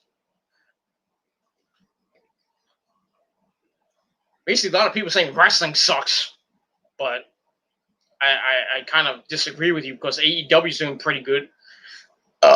AEW's doing pretty good. TNA's starting to do some good things. New Japan's kicking ass again.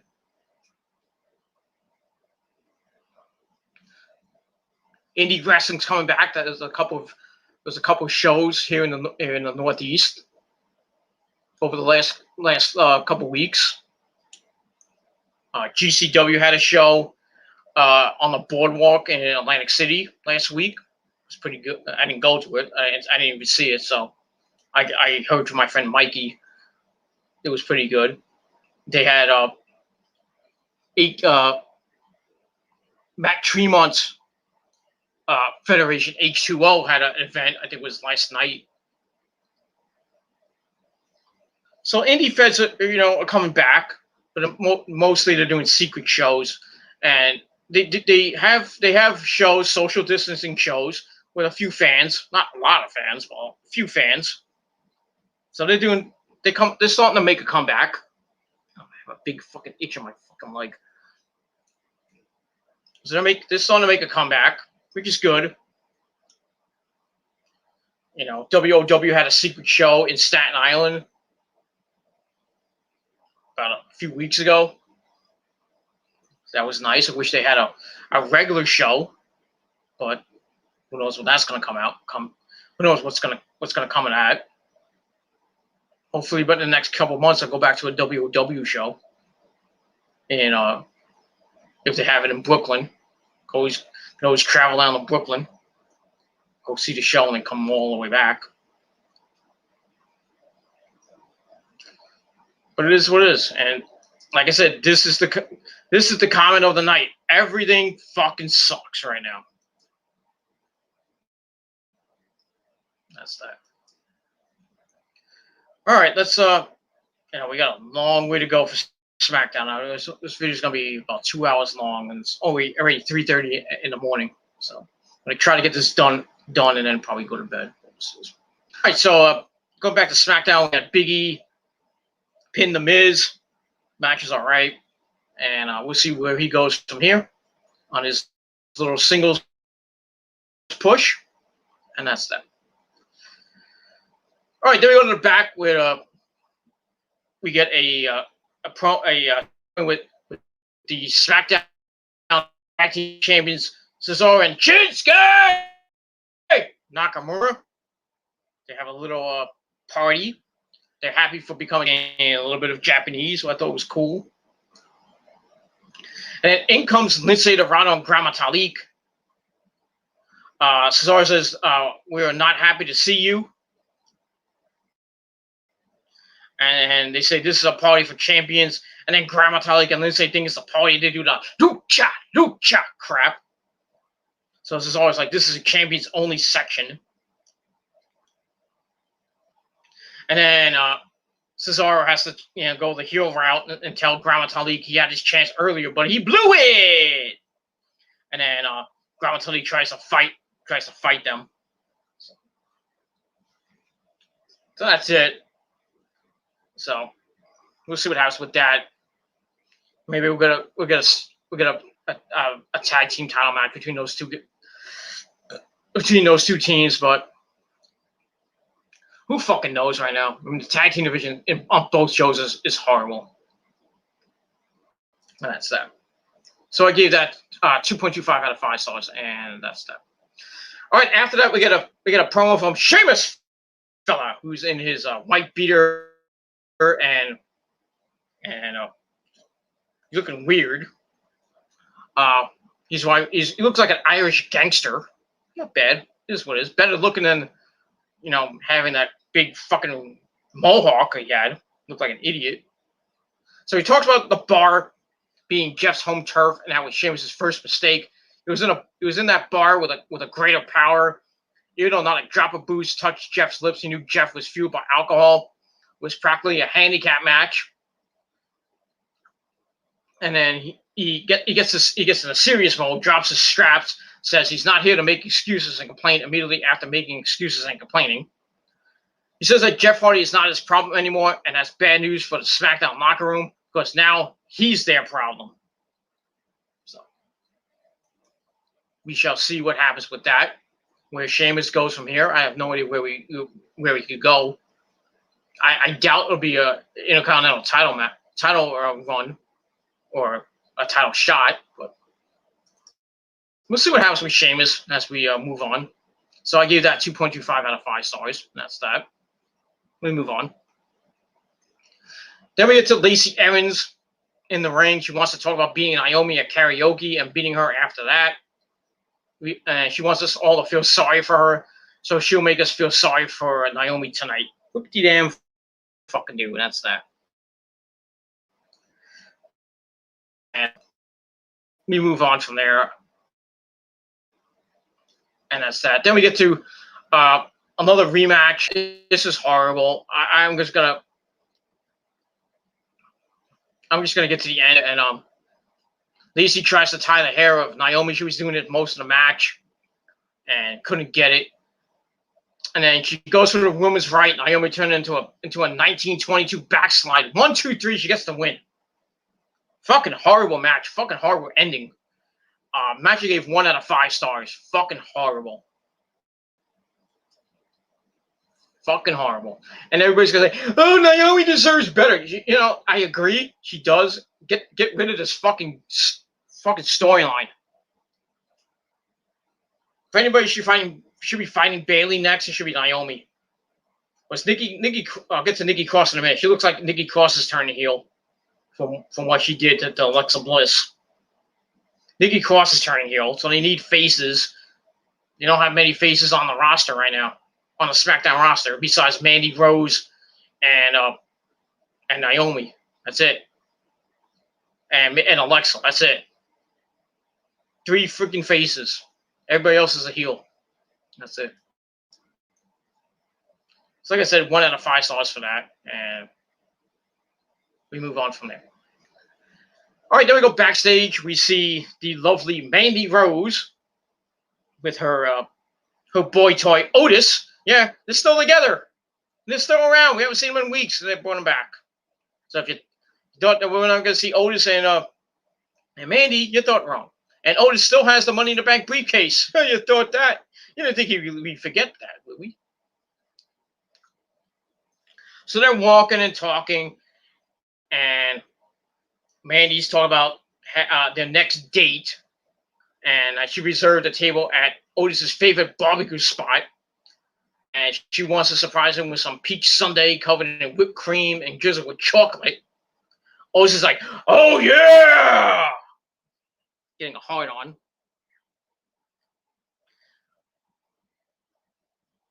And then Mandy's like, "Well, I'm going to go get ready. You go get ready, and we'll meet back here." Okay, so I'll be backstage. So we get that. So Otis runs off. Are we going into the bathroom to jerk off? I don't know. It is what it is. So he leaves, and Mandy starts smiling. And then out from the back, we see Sonya Deville. So they're continuing on with that storyline. Sonya's looking like Dexter Loomis and really creeping us out. So we get that. So we go to commercial. We come back. Mandy's getting ready, putting on some lip gloss, and then Sonya comes from behind, and Mandy gets, and Sonya beats the crap out of her, smashing her head into the table. She grabs some lipstick and writes all over her face, messing up her pretty face. Then she'll slapping her, ask her if she's afraid to be ugly. What does Mandy have left? What does she have now? And then Sonya starts beating her up. Mandy tries to elbow her, but Sonya shoves her face into the cement. Then she grabs a pair of... I thought it was going to be over, and then Sonya grabs a pair of scissors, cut Mandy's hair. So she grabs Mandy by the hair, starts cutting some of her golden locks, saying that Mandy ruined her life, and she told Mandy that she would ruin hers. And then Sonya kicks the side of Mandy's head, knocking her out. When Sonya isn't done, she tosses some stuff off the table, asking what else she can do to Mandy. And then she goes for the electric razor, looking like she was gonna shave Mandy's head clear off. But there was a staff member that stopped all the madness. And then Sonya backs away. She's like, "I got what I wanted." And then she takes the locks of hair and leaves. And then we see Mandy almost come out of her top, which wasn't a bad thing. So we got that. So I gave that 2.25 out of 5 stars. And there were rumors long ago when this feud started that it was going to end or at least culminate in a hair versus hair match. That may come true at SummerSlam now. It looks like we're going to get Mandy Rose against Sonya Deville, hair versus hair. I would assume that we're going to see a bald-looking Sonya Deville when all this is said and done. So they're going to have either a hair versus hair match or a barbershop match, like we saw a long time ago with Molly Holly and Victoria, when Victoria won the match and she shaved Molly Holly's head clear off, which wasn't a bad, which didn't look good for Molly Holly. And that was that. So we'll see what happens next week with Mandy and Sonya. See if they make that match official for SummerSlam. And if it happens, we'll see. We're going to see somebody bald, or at least with short hair. But like I said, it probably will be Sonya Deville. I would hate to see Mandy bald. It wouldn't look good for her. I don't think Mandy's boyfriend would like that. Now, if you're Sonya Deville, with her girlfriend, she probably like that. But it is what it is. Not a fan of bald-headed women. But I mean, if you're doing it for a cause, I'm okay with it. But if you're just doing it just to have a shaved head, and I don't want anything to do with you. Hasn't worked for a lot of people. Britney Spears shaved her head. Didn't work out well for her. A couple other people have shaved their head. A couple other women have shaved their head. Didn't work out well for them. Now we're going to see this in wrestling, and probably will end badly for Sonya Deville, and that's it. But I gave that segment 2.25 out of 5 stars, and that's that. All right, Jair Alejandro Ponce Claza still in the chat. Is it time for you? Is it time for bed, Jair? No, I'm just kidding. It's time for bed for me. It's 3:41 in the morning. I gotta get this done. But I'm probably gonna be up for like another hour and a half, maybe 2 hours. I'll probably be up all fucking night. I'll probably all in the morning. I'm fucking wired. I'm really tired. Got all that caffeine, baby. Jair asks, when will Otis cash in his Money in the Bank contract? Who knows? I mean, he doesn't even have the fucking case. I don't even think WWE will even, will even bring it up. I think they forgot that he even has the belt. It has the belt. Has the briefcase. So who knows when he's going to cash in? I mean, he's got a few more months to cash in. He's got up to, I think next May. So he could do anything between now and May 2021. But it looks like they fucking forgot about it. But eventually they'll get their heads out of their asses like, oh, I forgot Otis had the Money in the Bank briefcase. And then when he cashes in, like, Cole and Gray's like, I forgot we all forgot about it. He'll say, oh, we forgot about it. We don't even remember we have it. We forgot he had it. As long as he doesn't cash in and win the Universal title, because that'll suck. And that's all I got to say about that. So when is he going to cash in? Who knows? Who cares? And that's that.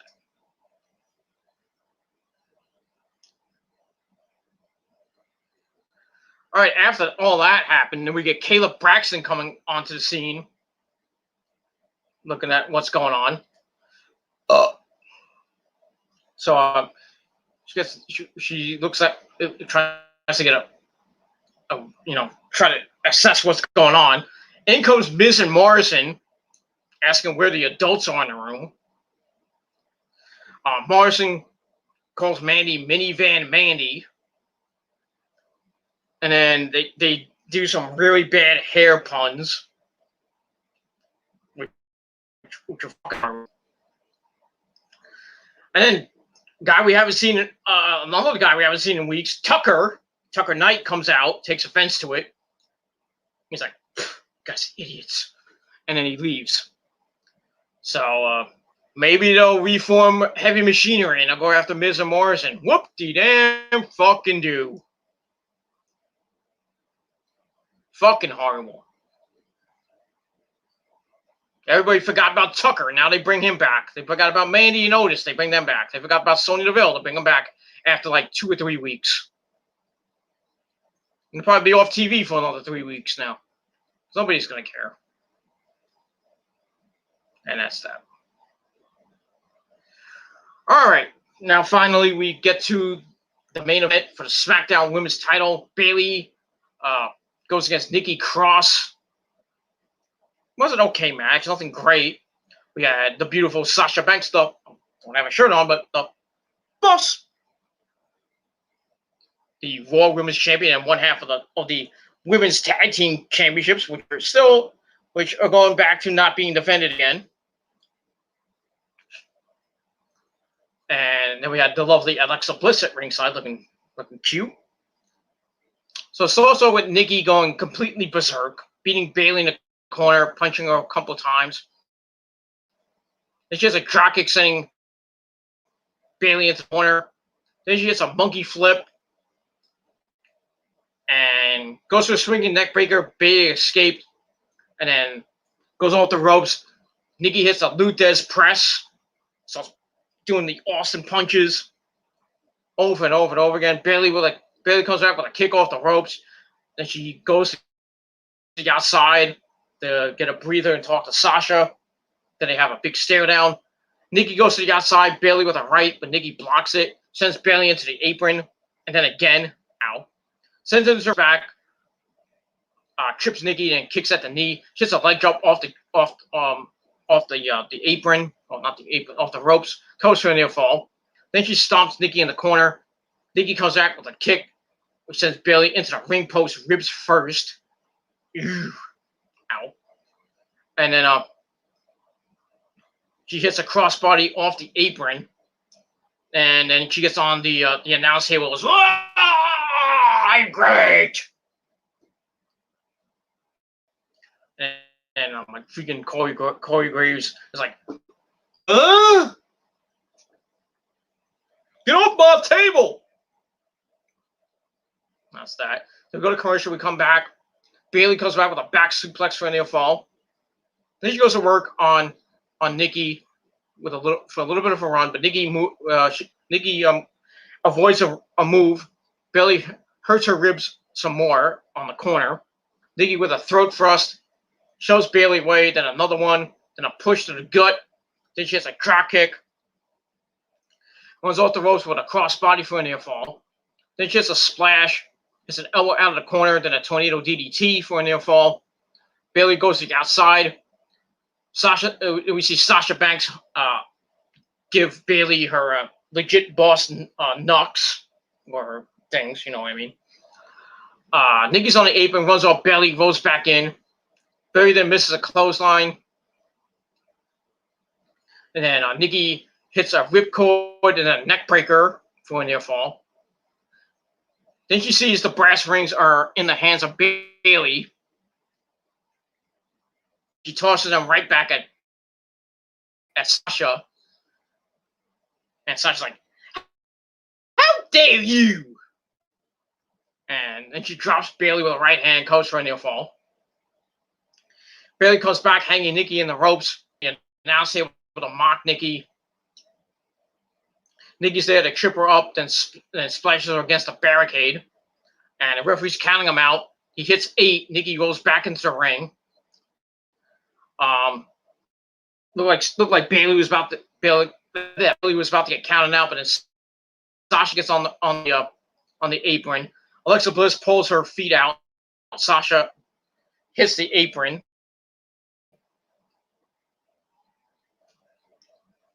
And then Nikki drop kicks Sasha off the apron. Nikki goes to the top rope. She dives, hits the crossbody, tries to get the pin, but Bayley rolled through for a near fall. Then it gets reversed into another near fall. Nikki comes back with a roll up for a near fall, and she tries for a backslide for a near fall with the rose plant. 1, 2, 3. Bayley retains the SmackDown Women's title continues her long, illustrious reign as SmackDown Women's Champion. And once again, Nikki Cross cannot win the big one. And that's that. So it was an okay match. Gave it 2.5 out of 5 stars. Not great, but that's pretty much all I gotta say about that. So Bayley and Sasha continue their 2-women power trip. Continues on for another week. We'll probably get more on Raw this Monday night. Talking about Asuka. Asuka's looking for revenge. So we'll see what happens on Monday night. That's that. So like I said, 2.5 out of 5 stars for the match. And then afterwards, Sasha and Bayley head to the back as we see Alexa Bliss checking on Nikki, seeing she's okay. Nikki's like, "Get the fuck away from me, bitch!" And it's like, "You don't get it. You don't get it, Alexa. You don't get it. I don't want your help. Leave me alone. I suck."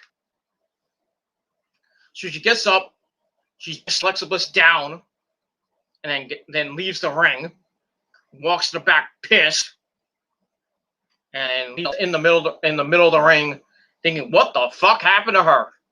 The second week in a row that Alexa is on her ass. So like I said, it looks like Nikki Cross, the friendship between Nikki and Alexa is about to disintegrate. So another tag team gone from the women's tag team division. And that's pretty much it. It wasn't over for so it got worse. It got much worse. As she's in the middle of the ring, and the camera pulls back, and then we see the lights starting to go out, and you know what that means.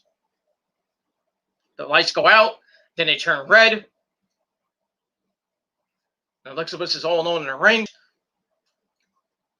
He starts circling Alexa. Alexa looks like she's frightened. She's like, "Oh!" Then the Fiend drops to his knees, gets close to Bliss's face, smiling, smelling her fear, tasting it.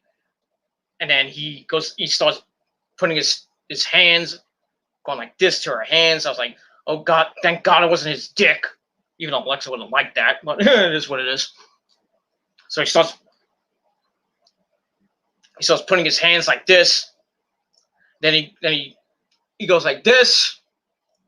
Turns his hand this way. He had his hands like this. And he goes like this, and then he goes like this, and he starts getting closer to Alexa's mouth.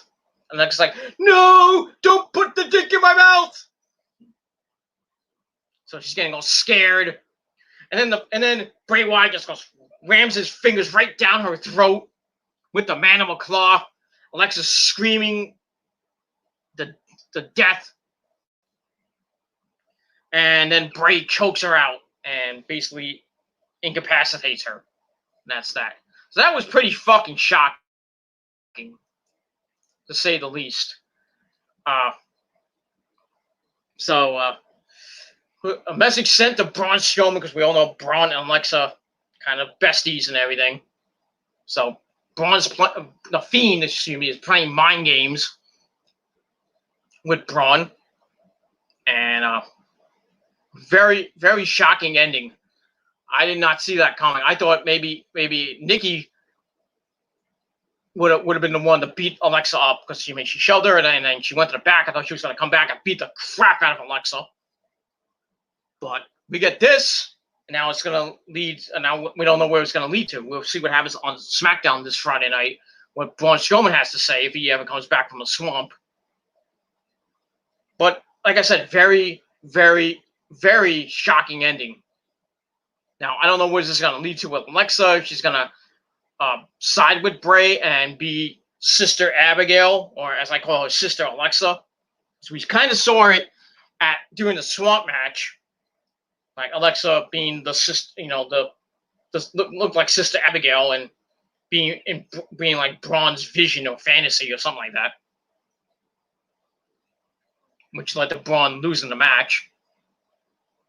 So I don't know where this is going. I really don't know where this is going to lead to. I mean, I'm intrigued now. I am very intrigued to see what happens this Friday night on SmackDown with Alexa Bliss, Braun Strowman, and The Fiend.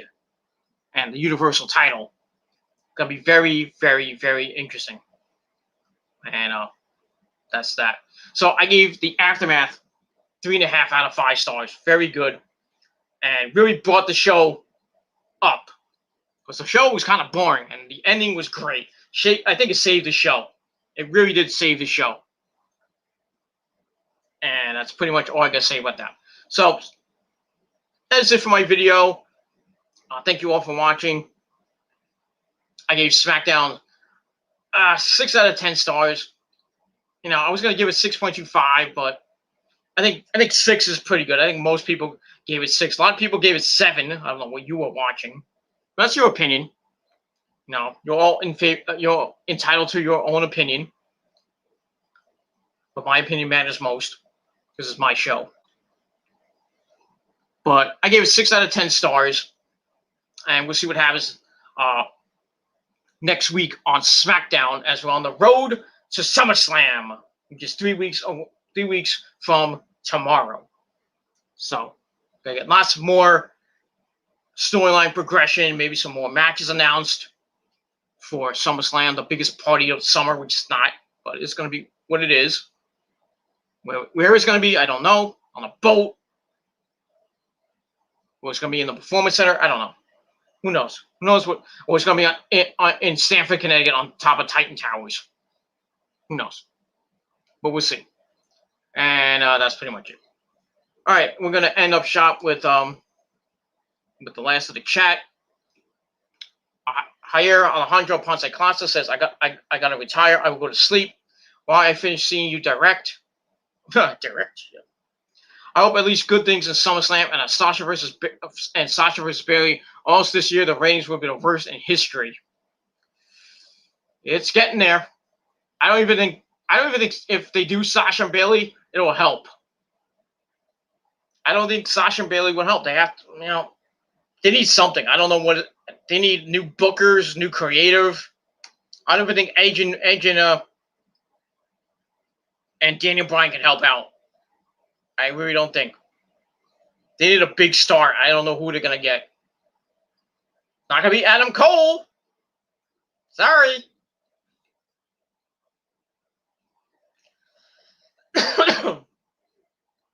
I don't know what's going to happen. I really don't know. I don't know what's going to happen. But it can only get worse if it's going to be Sasha and Bayley. I mean, it'll be a great match. Like their NXT TakeOver 1 match. If they can rekindle that magic. But that'll be the only good thing that'll come out of WWE. Everything else will probably suck. But their ratings are going way down. Way down. I can only imagine what Raw is going to be this Monday night. It's going to be another 3-hour suck fest.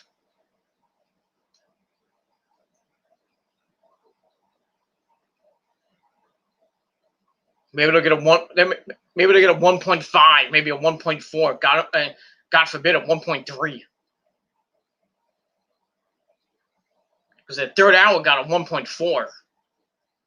That's horrible. So who knows what's going to happen this Monday night, and if WWE can get out of the gutter. But right now they're in the gutter, about to hit the grave.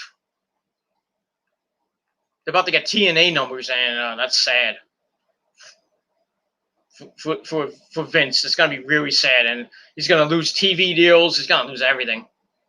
People are gonna want to leave. Big stars might leave. Who knows? His company's going down, and he doesn't give two shits. But when he sees that the ratings go down to a 1.2, 1.1, he's gonna lose his mind, and everybody's gonna start boycotting the WWE. They're gonna be mainly focused on AEW, and maybe the other companies like Ring of Honor, New Japan, and TNA or Impact. I'm sorry. They're gonna be mainly focused on that, and WWE. They're not gonna even think about the WWE. Nobody's gonna watch anymore. It's just boring. Probably, the last couple of years have been just really bad. I think this year is the worst of WWE ever.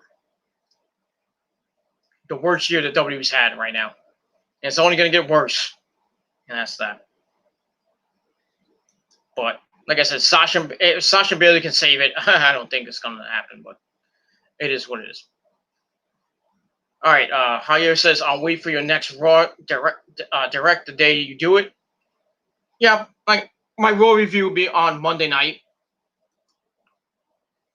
Probably not right after. Probably maybe an hour after Raw goes off the air. I'll do my review. We'll talk. We'll have a nice chat. This is a long chat, almost 2 hours and 15 minutes. I didn't expect it to go that long, but it is what it is. It's 4 o'clock in the morning. I'm surprised people are still up.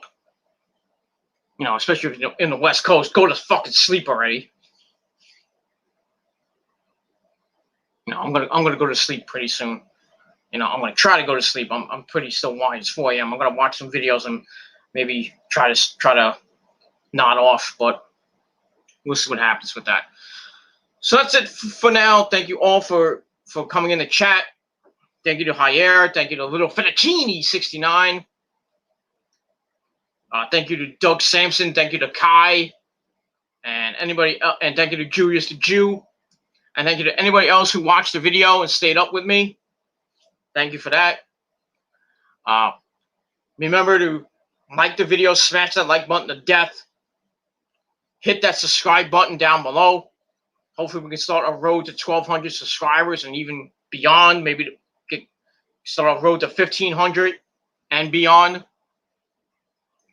But don't just subscribe to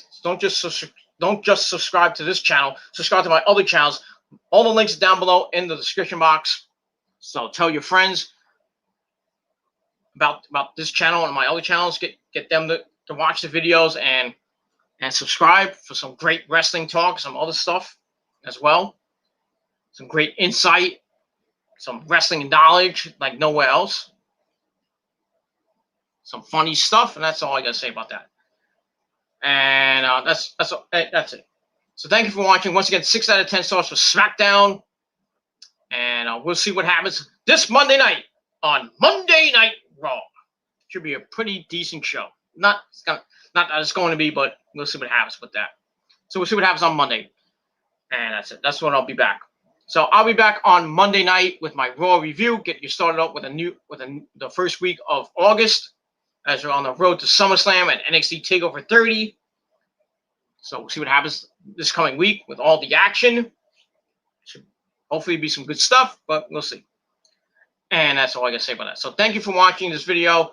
Go to sleep, everybody. And be safe. Wear your mask. Wash your fucking hands. Practice social distancing. Just be safe, everybody. And that's all I got to say about that. So thank you for watching. Have a great rest of your weekend. Have a great Sunday, wherever you may be. Be safe if you're in Florida. You're getting that fucking hurricane. And I know the Carolinas are going to get hit with it probably tomorrow or early Monday. And we're getting it here in the Northeast on late Monday night and a Tuesday. So that's going to be fun. Not that I'm looking forward to it, but it is what it is. At least I have the days off. So it'll be boring because I want to do things outside, but can't do it if it's raining. So it kind of cuts my plans out. Sucks. But it is what it is. All right, everybody. Thank you for watching. I'm Peter Gilmore signing off. Peace out. Rock on. If you're not down with that, fuck you, man. And that's all I got to say about that. Thank you for watching. Have a great rest of your weekend. I'm out. Peace, bitches.